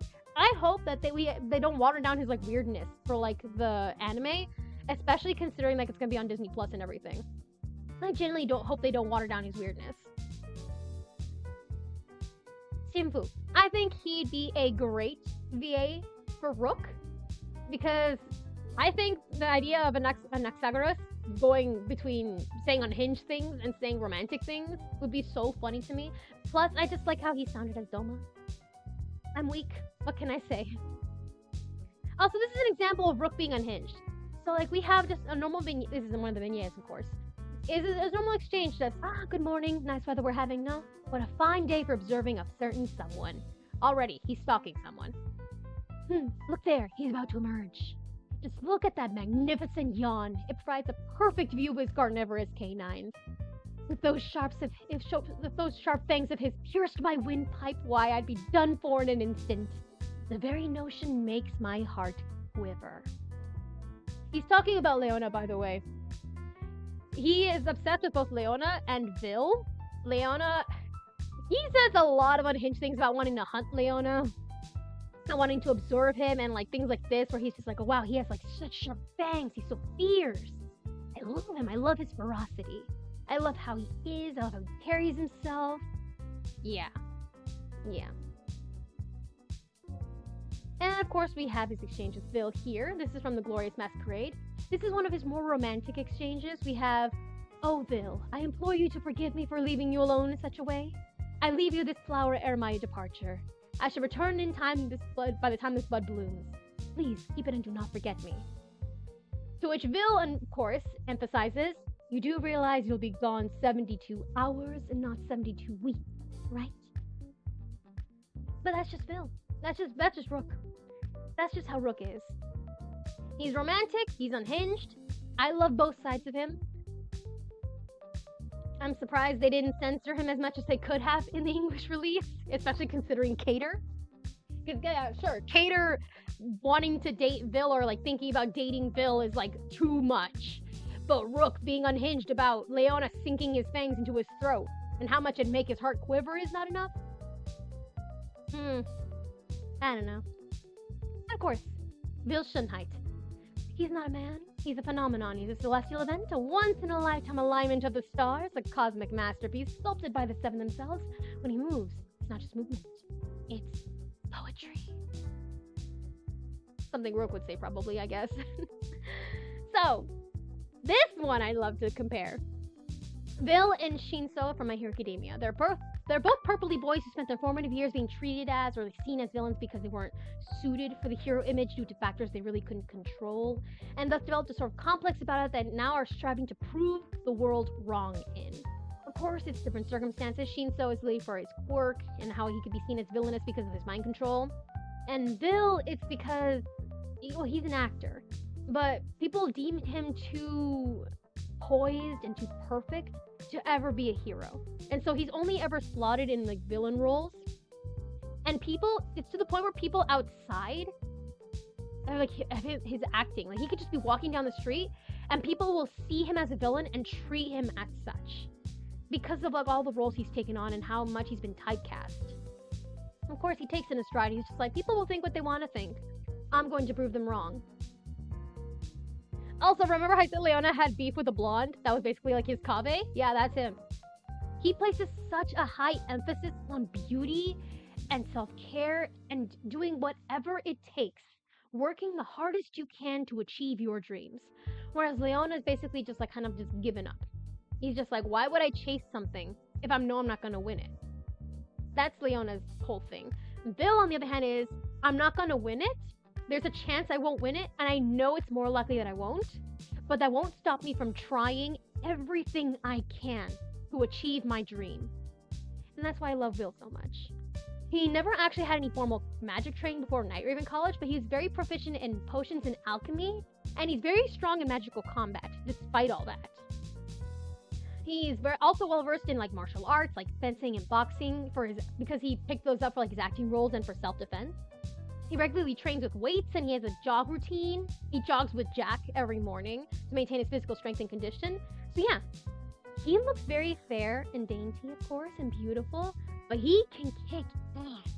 He is very, very capable. Very, very capable. He's just amazing. Just because he has that sort of... Speaking of, oh my god. In the Japanese release, he does speak with a bit of a more gender-neutral pronoun when referring to himself. It's something I really admire. He's very like androgynous. It's deliberately androgynous, and certain cards do play up more of his feminine side or like his masculine side, depending. But yeah, to him, beauty has no gender.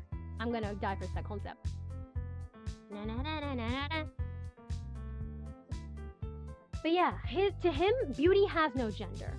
Beauty has no gender. Anyone can be beautiful. Male, female, anything in between, nothing at all. You got it. However you view yourself on the spectrum of gender, there is beauty for you. You are beautiful. And you can be even more beautiful as you strive to perfect your beauty. That's him. Aaron Dismuke. His portrayal of William James Moriarty is perfection. I also would like Bill to have an accent. British would be preferred, but I would also accept him having a German accent. Because I just generally can't see Bill with an American accent. I can't. Look at him. He's too beautiful to be American. Please, English twist dub, do not make him American. I will cry. However, I will trust if they do choose to make him American. Hold up.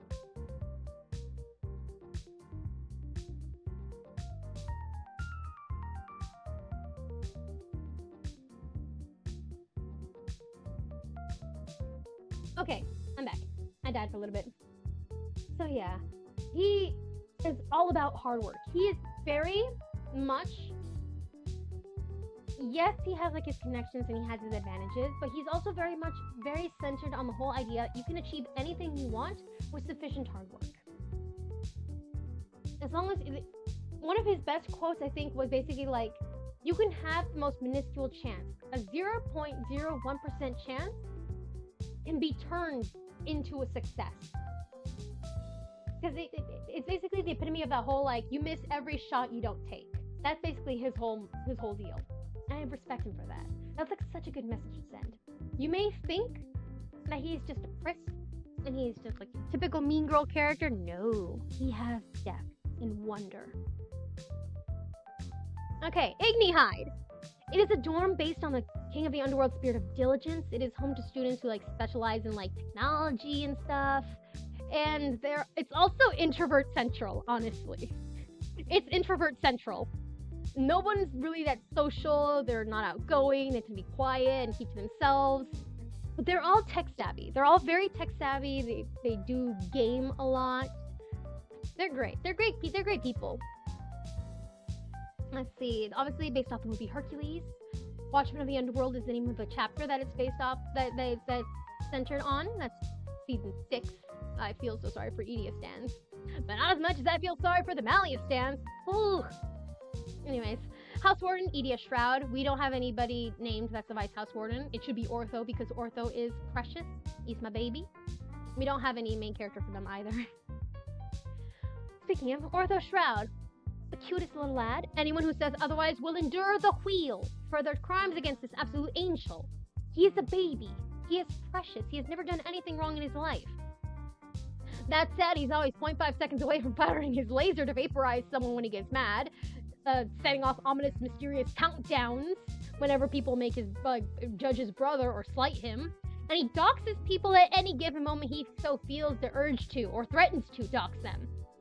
That's Ortho Shroud. That's Ortho Shroud, and I don't fault him for anything. He's just a baby. He's learning how to exist. He's not actually a student at Night Raven like everybody else. It's more like he's an exception, like an aide that came with Edia in his first year. However, he is very eager to make school memories with his big brother, either way. He's not a student, he's not a human, but he still wants to make his memories because it's very important to him to interact well with his big brother Edia. Formally, Ortho is a technomantic humanoid, which means his creation was based on magic and technology working together, which is huge and amazing, considering Edea made him out when he was like probably like 9 years old. Yeah. Technically, he looks baby, but technically Ortho would be like 16 years old, like all the other freshmen. But he's just tiny. He's super tiny. He's a baby, and I love him. And he's precious. And I can't wait to see him in the anime, even though it's gonna take years. Alana Fitzgerald. I'll admit I haven't seen much of Murder Drones in full, but I heard clips on the TikTok when I was like doing my voice, my fan cast and everything, and I thought that would be a perfect Ortho voice, especially like Sin and Absolute Solver. Like, holy hell. And that would match so well with certain things that happen in book 6. That's all I'm gonna say. But yeah, their voice is immaculate for Ortho. Edea Shroud. Yes, I named him after Flynn's. Kirill Chudomirovich Flynn's. Yes, look at him. Tell me he does not look like Flynn's from Genshin Impact. So Edea is the embodiment of the meme where it's like, hey, can a depressed person do this? Yeah, no, that's Edea. He is also severely anxious, but he's simultaneously like one of the biggest rage baiters in this entire game. It's not even funny. He's so anxious, but he will deliberately rage bait anyone at any given chance. Because he's just that sassy. He's just that sassy and salty, and I love him. He went through an unspeakable tragedy in his youth that kind of had him shutting away from all people, including his own parents, for like 2 years. And then during that 2 years, he built Ortho. So, as a result, his socializing ability didn't really recover from that time. Edea does tend to use a lot of internet slang and abbreviations in his speech, like GG, LOL, TTYL, etc. He also commonly uses video game terms in his speech, like saying Ortho's like presence could buff him with 100% plus 100 courage, or saying Vill's curses are debuffs, or rating attractive characters or like high-ranking people as like SSR types, as in like high-quality, like obtainable characters in gacha games. He hates the fact that he's the House Warden and has to attend meetings, major events, but he became House Warden because he decided that he didn't want to follow anybody that was less capable than him at anything. Like I said, he's anxious, but he's also like very arrogant sometimes. But yeah. So yeah, he's very confident in his skills in gaming and coding and all that stuff. You put him in a social situation and he folds like a paper towel. Hence the footnote. He's one of the most relatable characters in this cast, alongside like Azul and Riddle, but for varying reasons. Varying reasons. I don't know if it will be clear why. And what those reasons are. The longer y'all see like Twisted Wonderland and take note of that. But yeah. Okay, I'm gonna say this. I was going to put Eric Vale as Shigaraki as like what I would fan cast Edea's voice to sound like, because it makes sense, right? They both talk in video game slang. They're both talking a lot of video game slang and like are gamers, and they both are voiced by Koki Uchiyama in Japanese, so like makes sense, right? But then I rewatched like the Todoroki's episode in My Hero Academia, and I remembered how much I love Dobby's voice, for one, and also how much it would fit certain circumstances in Book 6. Genuinely. I think he would make it so painful. I think Jason would do a fantastic job. Make it so painful and hit right in the field. Last dorm up, we have the Insomnia. It's dorm based on the Thorn Fairy Spirit of Nobility. It's a dorm for students who excel in magic across the board. They're very, very powerful students. And in times of strife, this dorm is protected by a magical barrier of enchanted thorny vine. A lot of the dorms actually have defenses similar to this. Palmafiore, Ville's dorm, is specifically stated that they have enchanted apple trees that will serve as barriers if the school ever gets like invaded or like there's intruders. Heartslebule has a magic maze that constantly changes. The students eventually have to like learn to like adapt to the maze and like what sort of like, how do I put this, rules the maze has when it comes down to it. But yeah, that dorm, I feel so bad for like the Heartslebule freshmen. Because imagine you like get to go into like a maze that's ever changing, is actually alive. You can't fly over it because it will just like knock you back down. There's a giant caterpillar in the maze that will scare the shit out of students. Trey has been scared by it before. It's crazy. Of course, we have Malleus Draconia, is House Warden. Lilia Van Rouge here, that is his Vice Warden. That is a lie. That should say that this is based off Sleeping Beauty, in case that isn't, in case that's not a clear enough indication. I just noticed that. My God. It's book 7, Lord of Malevolence. It's still ongoing in the game, mind you. This is the longest book we've had this entire game. The chapter Lord of Malevolence is still ongoing. It's nearing its end. I will say that. And I'm looking forward to many things that are going to happen too, like during it. But yeah. Civic Siegvold. Number 1 Malleus Draconia stan? Yes. Loud. So very loud. And he's very proud of our Lord and Savior Malleus, for good reason. His grandpa is also like a fairy war veteran. A fairy human war veteran. He's half fairy. His mother is fae, his father is human. He's a dentist, if I remember correctly. Despite this, Civic is actually still very vocally disdainful of humans, and also despite the fact, like, not only is his dad a human, he also has a childhood friend that's a human. I don't want to justify that the whole hating thing he does, or like him being rude to humans, but also there's like a reason why he is very disdainful of humans, and it does have to do with the fairy human war. But that's something that gets covered more in like book 7. But I do want people to give him a little grace. He is getting better. He does get better. He does get better over time. And he is a very honest person. He will openly acknowledge people's like successes and like their capabilities. And he's very blunt and not afraid to speak his mind, which does cause like problems and like conflicts at times. But he's very honest. He's a very good boy. Like Jack, he's very serious and composed, and he pretends that he doesn't need to like depend on others and stuff. But he's a freshman. He's just a kid. He's just a kid, and he could benefit a lot from like having the friends that he does get over the course of the story. Let's see, he respects Malleus and Lilia, even acting much politer and meeker with them. But he gets pranked by Lilia particularly so much because of his earnestness.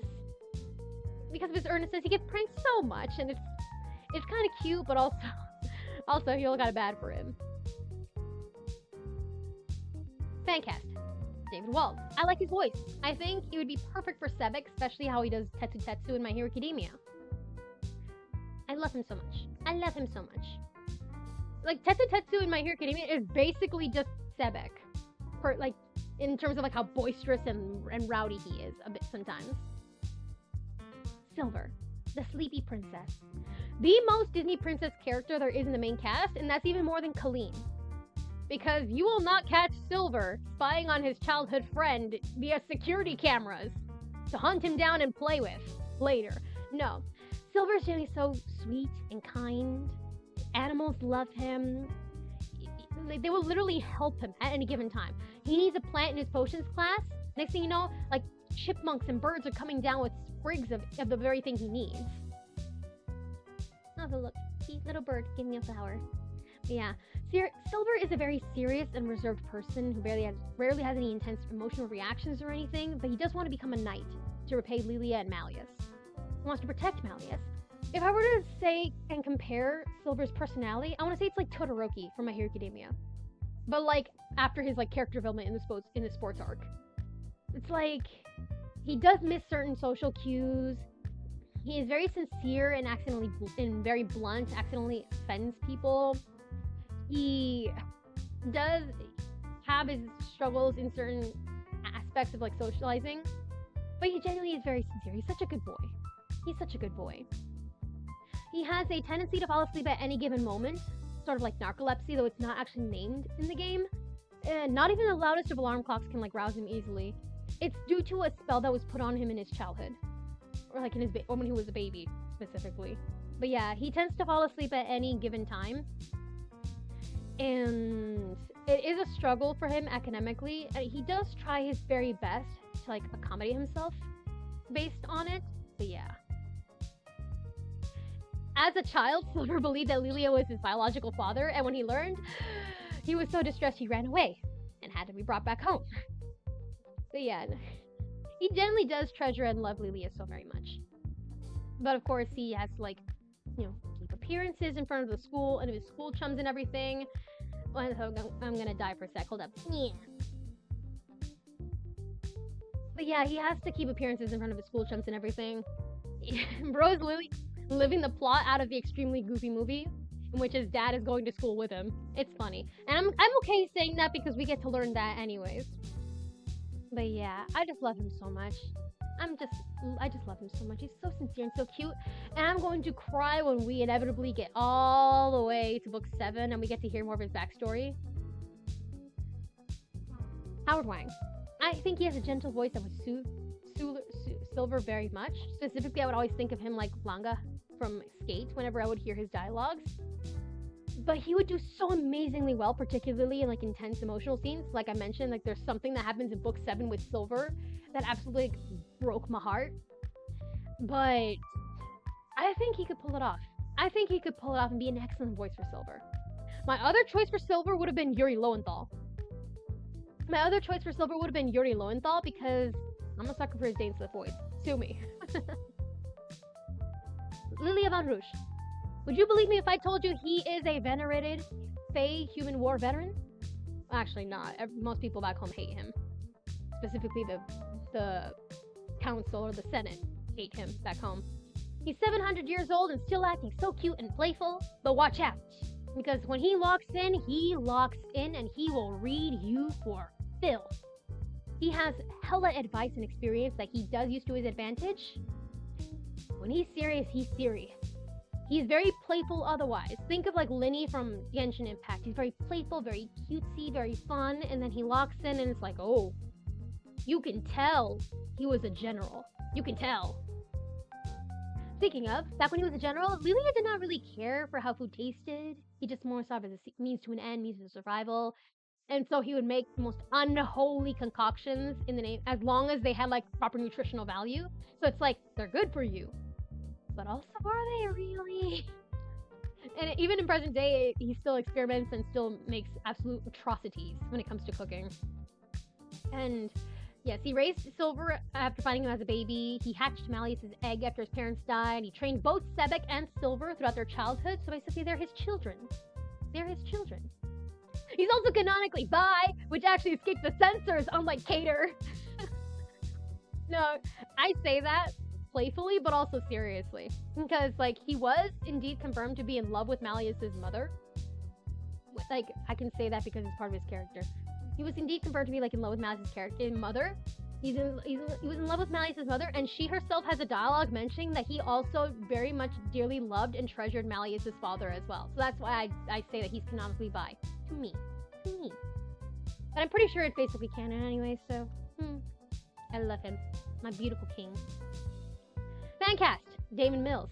I mentioned Linny, that's for a reason. But yeah, Lilia is specifically stated to have like a surprisingly deep voice for someone with such a cute face, and I think Damon could rock it. Also, I think think Damon is cool. Damon Mills is amazing and super cool and capable, and I think his Blady voice would be so good for when we inevitably get to like book 7 and we get to learn more about Lilia's backstory. Yeah. Let's look. If he ever does his Linny voice to like convey how Lilia is like playful and silly, it'd be cute. It'd be so cute. Okay, now we have Malleus Draconia. My boy, my king, absolute flawless man in the face of the franchise, if you noticed from like one of the previous pages. He is considered one of the most powerful mages in the entire world.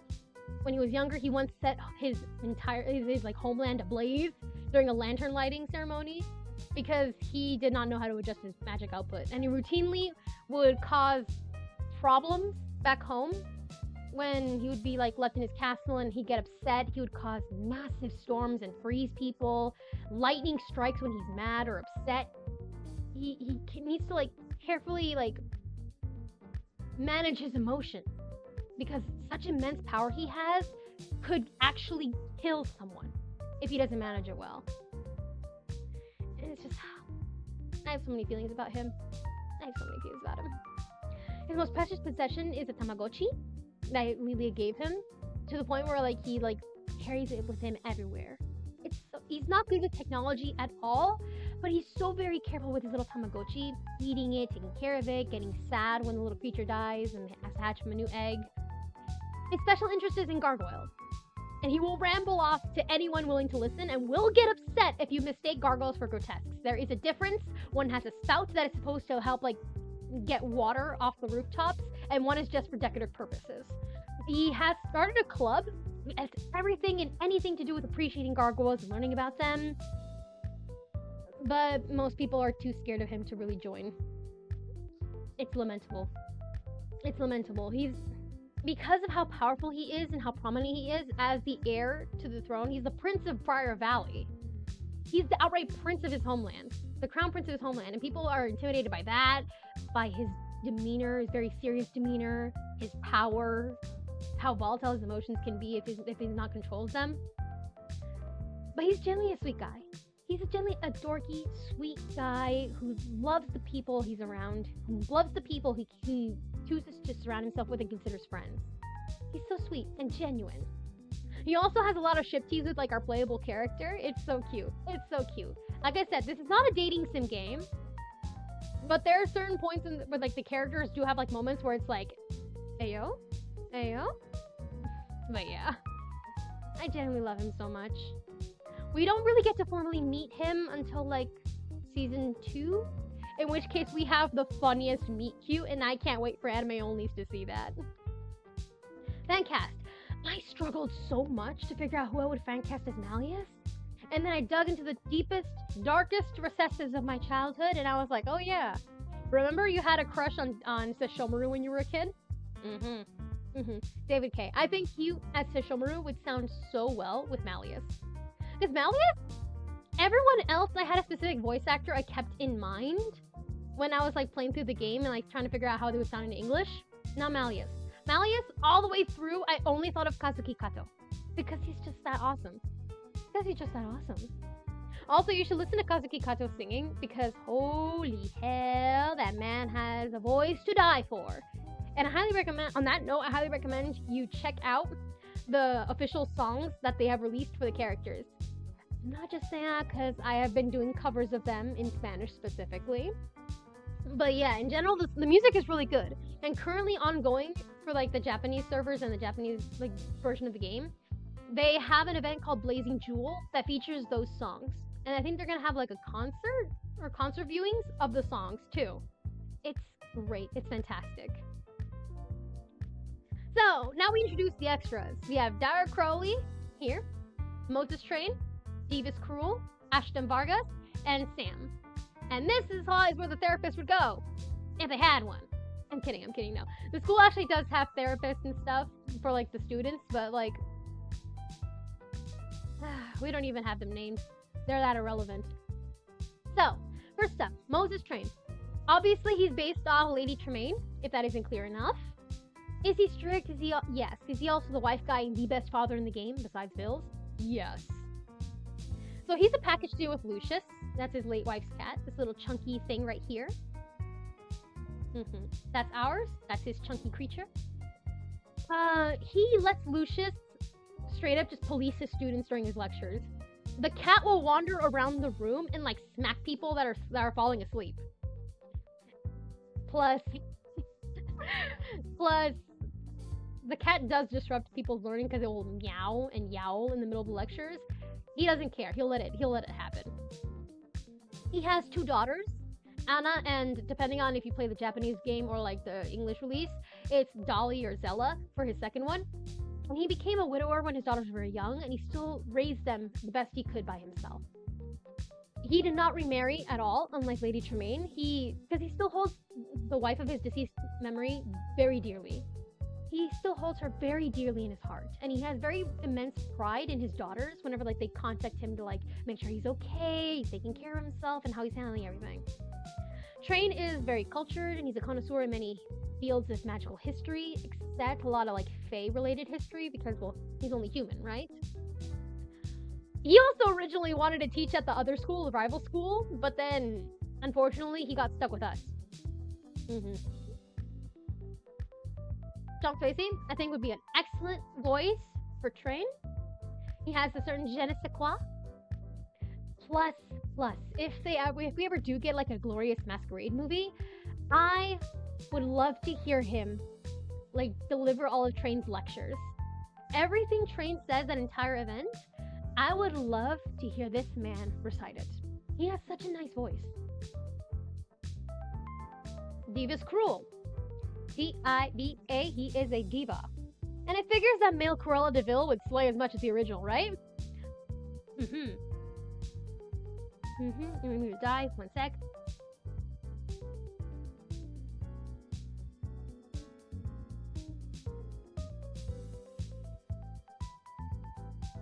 There we go.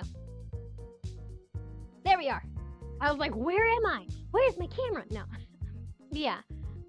Diva's cruel. He tends to refer to his students as pups and even make like several dog training allusions when referring to them by like commanding them to like sit or like stay whenever like they're being too rowdy, or referring to them as good boy and stuff. It's not creepy. I will defend him now. It's not creepy. It's just because he has the Cruella de Vil thing. It's just the Cruella de Vil thing. That's how it's themed. He doesn't mean it in any creepy way. He just like literally just like he treats wrangling students like training a pack of puppies. That's straight up how it is. He is an alumnus of Night Raven. He was like, I think 15 years ago. Yes, 15 years ago, he attended Night Raven. He has beef with Train because of his student days, because Cruel was a bit of like a rowdy, troublesome student, but he still achieved top marks. Like he was a delinquent, but that got good grades. It's like, Before teaching, he worked as a fashion industry stylist, and he left that career to pursue teaching, but they still occasionally contact him to ask for his opinions or like give him things. And he does still do design. He designs clothes for his students in certain events, like the Fairy Gala, Port Fest. Yeah.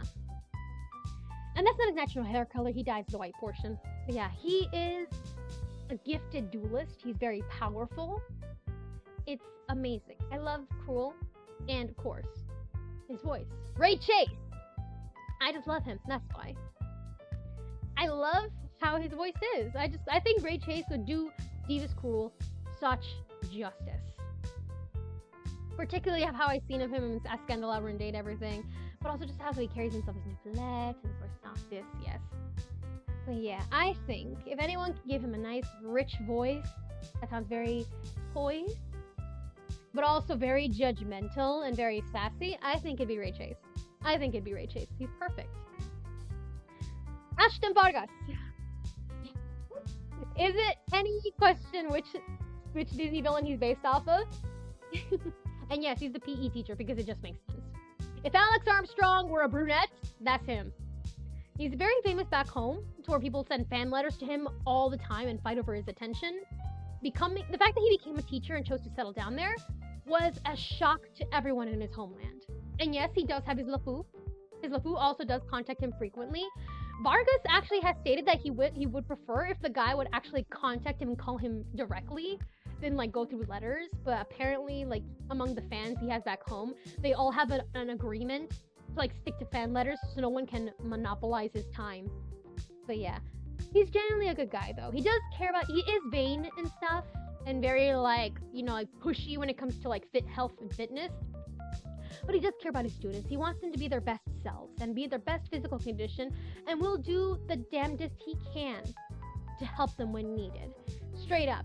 I mentioned the Tangled event that we had a little bit back. He scaled a school building with his bare hands to talk to his students and comfort them when they were stuck in like a tower. He scaled a building with his bare hands and was proud of it too. He only did not take them out through the window because Crowley, I think, was the one who told him like to get his ass back down there because it was dangerous. Chris Sabat.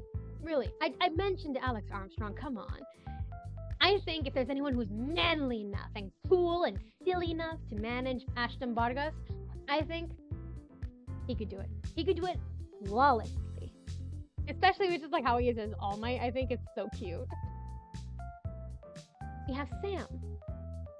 And in the words of Mr. S, forget boys, make bank. He runs the school store. He runs the school store so you can go in the game itself mechanics. It's in the game mechanics. You can buy like level up materials. You can buy like event like rewards and stuff, or like extra card, like extra card uncapping materials, or like you can buy gems there and stuff. Or like keys to help like with your summonings and stuff. But yeah, in game it's just a school store where students can buy like snacks and like whatever knickknacks or even oddities that they want. If they want something, chances are Sam here will have it in stock. Because yes, he does in fact have friends on the other side. They help him restock stuff and hang out with him during the school day when it's like nice and slow. He also has the in-universe name of the Shadow Man, just like Dr. Facilier. He claims he went up by that name once upon a time, but he refuses to elaborate on why, how, and when that occurred. His appearance was changed for the English release. Originally, he had like white skeletal markings on his face, neck, and he had like skeletal patterns on his arms and like and his clothes. And even on his blazer, he had a little pin that resembled Dr. Facilier's like talisman that he used to entrap Naveen. They changed it in the English release because some people realized that like those who practice voodoo might like the actual like voodoo would like may take offense to like his appearance being like used so casually, or like the patterns being used so casually, and it's understandable. So I respect their decision to like alter his appearance. Also, I want his character card. All the other staff that were listed all have their own like cards that you can collect and like level up and battle with. Sam doesn't have his card yet, and I want his card so bad. Bill Butts. I think he'd be so good as Sam. He has the panache. He has the charisma. He has the swag. Also, I just like his voice. I love his energy. He has such great energy, and I think he'd be the perfect Sam. He'd be the perfect Sam. I mean, like, Albert? Albert has the right vibe for Sam. Except Sam is not really anxious or anything. Sam is more confident. He's like, yes, I have what you need. Spend your money here. I got you, homie. I am going to get every single penny out of this headmaster, whatever he needs my help, because I don't get paid enough for this. And I respect that. I respect him clowning Crowley. Speaking of, this dumb bird. This is the reason why we are able to live here in Night Raven, despite the fact that we have no magic. He gave us a place to stay, yeah, and he's making us do whatever he wants. If he has an odd job he doesn't want to take on, chances are we're gonna do it in story. If there's a problem he doesn't want to deal with, we're gonna take care of it. If there's chaos happening, guess who's gonna take care of it? Not him. He does have his moments of genuine kindness, though. Like, he will be concerned for the safety of his students, if only because he doesn't want to deal with the trouble of like parents being angry at him. But he also has his moments of genuine kindness, like giving us like a $5 voucher for our birthday, if that counts. Not much is actually known about him. Not even like his fellow teachers know him, even like Train, and Train's been there like for like more than 15 years. Train's been there for like ages, and he still doesn't know much about Crowley. That is a joke. But yeah, this is literally his in-game profile. Curriculum? Nothing. He's a deadbeat. Age? We don't know how old he is. He could know the dinosaur for all we know. No. Homeland? We don't know where he is either. We know he's tall. His hobby? Vacationing. The lazy bum. Favorite food? Wild game. I guess that's substantial, but other than that, we don't know much about him. We don't know his origins. We don't know who he is, what he really does outside of his time as a headmaster. Nothing. And we know at least that Cruel was like fashion designer. We know Vargas was famous in his hometown, and he did play spell. He was a hella spell driver player in his younger years. We know that Train has a family. We know that, I guess, we know marginally more about Sam than we know about Crowley. So like Sam, we know he has friends on the other side. We know he used to be known as the Shadow Man.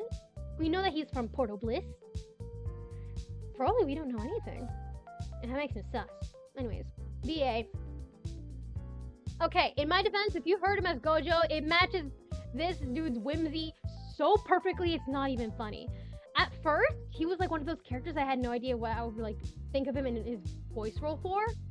But then I watched Jujutsu Kaisen and I heard Gojo and I was like, oh god, that's Crowley. That's freaking Crowley. In particular, it was Jujutsu Kaisen that woke me to it. It was in particular Jujutsu Kaisen I was like, yeah, this dude fits. This dude fits.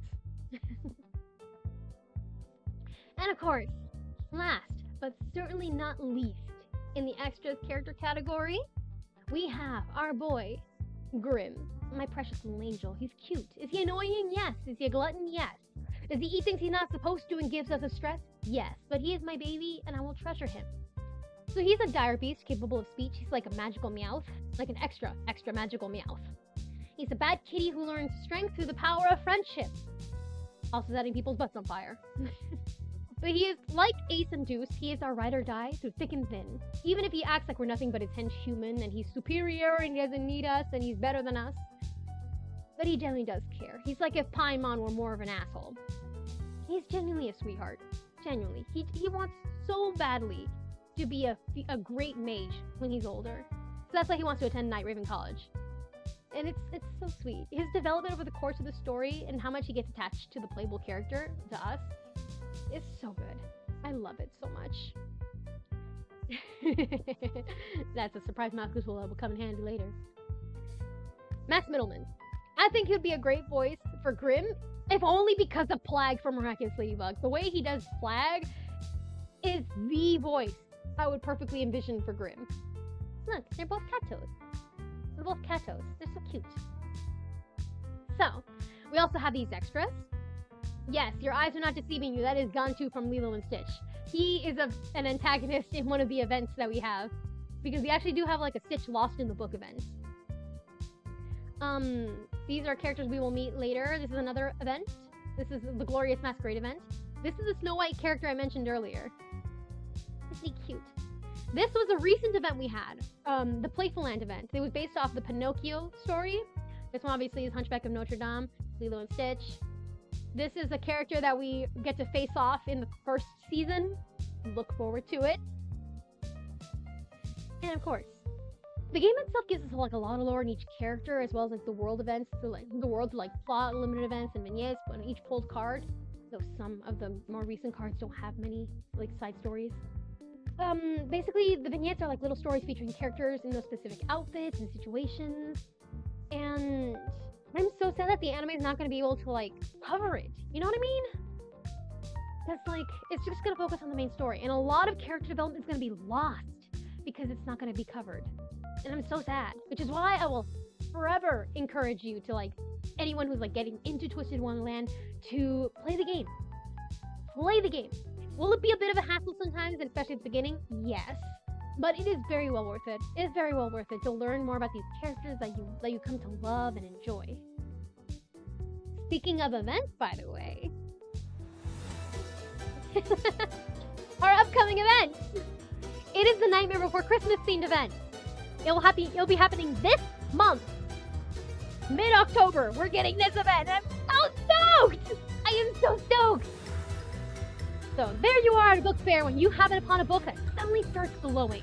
The next thing you know, you find yourself in Halloween Town. It's a strange place full of quirky characters, not the least of which are a mysterious young man named Scully and Jack Skellington, the master of fright himself. I can't believe they did not call him the Pumpkin King. This is from the official English description of the event, and I don't know why they did not call him the Pumpkin King! I fear, if that means they took out a certain song that plays during the event, I am going to cry. So, join them in creating a spectacularly scary Halloween. I will, and I will absolutely delight in it. For this event, our upcoming cards, these are like the main event cards. It's like the 5-star cards, basically. We have Leona's nightmare suit. Look at him, he's so handsome. We have Jamil in his nightmare suit. We have Sebek, and we also have Scully, who is only getting his major event card in the Japanese server. I had to wait a whole year. But I love him so much. And of course, we have our 4 stars and our 3-star cards, basically. We have Riddle, Trey, Edia, Jade. They're going to be part in this event. We have my boy Bill, Ethel, Azul, Malleus. Criminal that these two are our cards. Like, hello, I would have loved to see the bonus image on their card. So yeah, welcome to Twisted Wonderland. With the anime upcoming, I thought I might have just put this together to get my friend into it and thought, hey, wouldn't this make a fun content? So, here you go! I will admit at times the game mechanics can feel a bit clunky and drag a little bit, especially with those lessons you need to level up, or like the ally abilities, the character power, or like unlock beignets and even the main story, because the main story will actually require you to pass a certain level of lessons to move on. But yeah, even despite of that, I thought it was well worth the trouble for the plot and the characters. I stuck with it for a while, even after like I gave up on it for a bit because my phone just didn't have enough storage.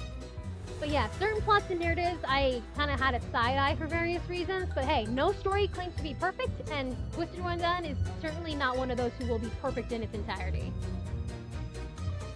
So, with that, I bid you all adieu. I hope this has been a very enlightening presentation, and giving people who are barely going to get into Twisted Wonderland a chance to check it out.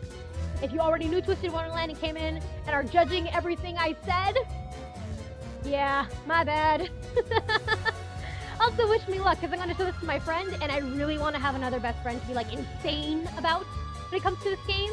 So, yeah. Thank you for watching. Thank you for watching my TED Talk. Thank you. Thank you, thank you, thank you. Look at everyone. I just love them. They're all so adorable. I'm surprised this page alone hasn't caused something to crash. Alright. And then, I also gotta give my music credits, of course, for this presentation. The first track you heard at the beginning was titled Jazz Background Music by Maxim Malko. Throughout the entirety of the presentation, you heard Smooth Jazz Travel Blog podcast music by Denis Pavlov. On this track currently playing is Halloween background music by Vyacheslav Sarofim. All this music was sourced from Pixabay. Okay? Yeah. So, once again, thank you so much for tuning in and let me ramble to you. Actually, let me hold up. Highland. Okay. Thank you so much for letting me, like, ramble about Twisted Wonderland and watching this whole stream. I know I probably said it unhinged and maybe I got some things wrong because I forgot, but yeah. Yeah, I really enjoyed this. I love getting to ramble to people. So, hopefully, maybe this might encourage someone to check out Twisted Wonderland, especially my friend who I made this for in the first place. But, yeah. Look forward to the anime coming out on Disney Plus, or however you want to watch it. I'm not judging, however you wish to see it. On October 29th of this month, this year, the English dub cast will be released on Monday. I'll find out who voices my characters and see how accurate my fan casts were. I'll be laughing if anybody matches, or if they get like different roles in the show. So yeah, thank you so much for tuning in, and I will be uploading this to YouTube, of course, because I don't know if I'll be able to keep it on Twitch. But yeah. All right, have a fantastic rest of your day. You will probably hear me screaming on the Twitter about the anime once I get like the actual cast and everything, or we get more news. If you need to see me any other of my socials, I'm on Twitter, obviously. I'm on Instagram tentatively. I'm a bit on Tumblr. Mostly I have been uploading on TikTok because I do have the Twisted Wonderland and some Alien Stage song covers I've been doing. So just to plug it in there for a little bit. But yeah. I really appreciate you sticking around, and, well, hopefully this won't be the last stream I do for a while. I hope to actually start streaming more, or keep streaming more frequently, as I should be, because I kind of went on an unintended hiatus. Sorry about that. So, with that, I bid you goodbye, and have a fantastic rest of your day. Be sure to get a little snack, take a little drink of water, take your meds as needed. Also, especially because it's Halloween, or like Halloween month, do try to avoid foods that have like activated charcoal in them, especially for like Halloween purposes or like holiday purposes, because oh my god, activated charcoal will affect your medications and stuff, and I would rather people be safe. No? Okay. Bye bye now. With that, I say bye bye. Bye. Where is the thing?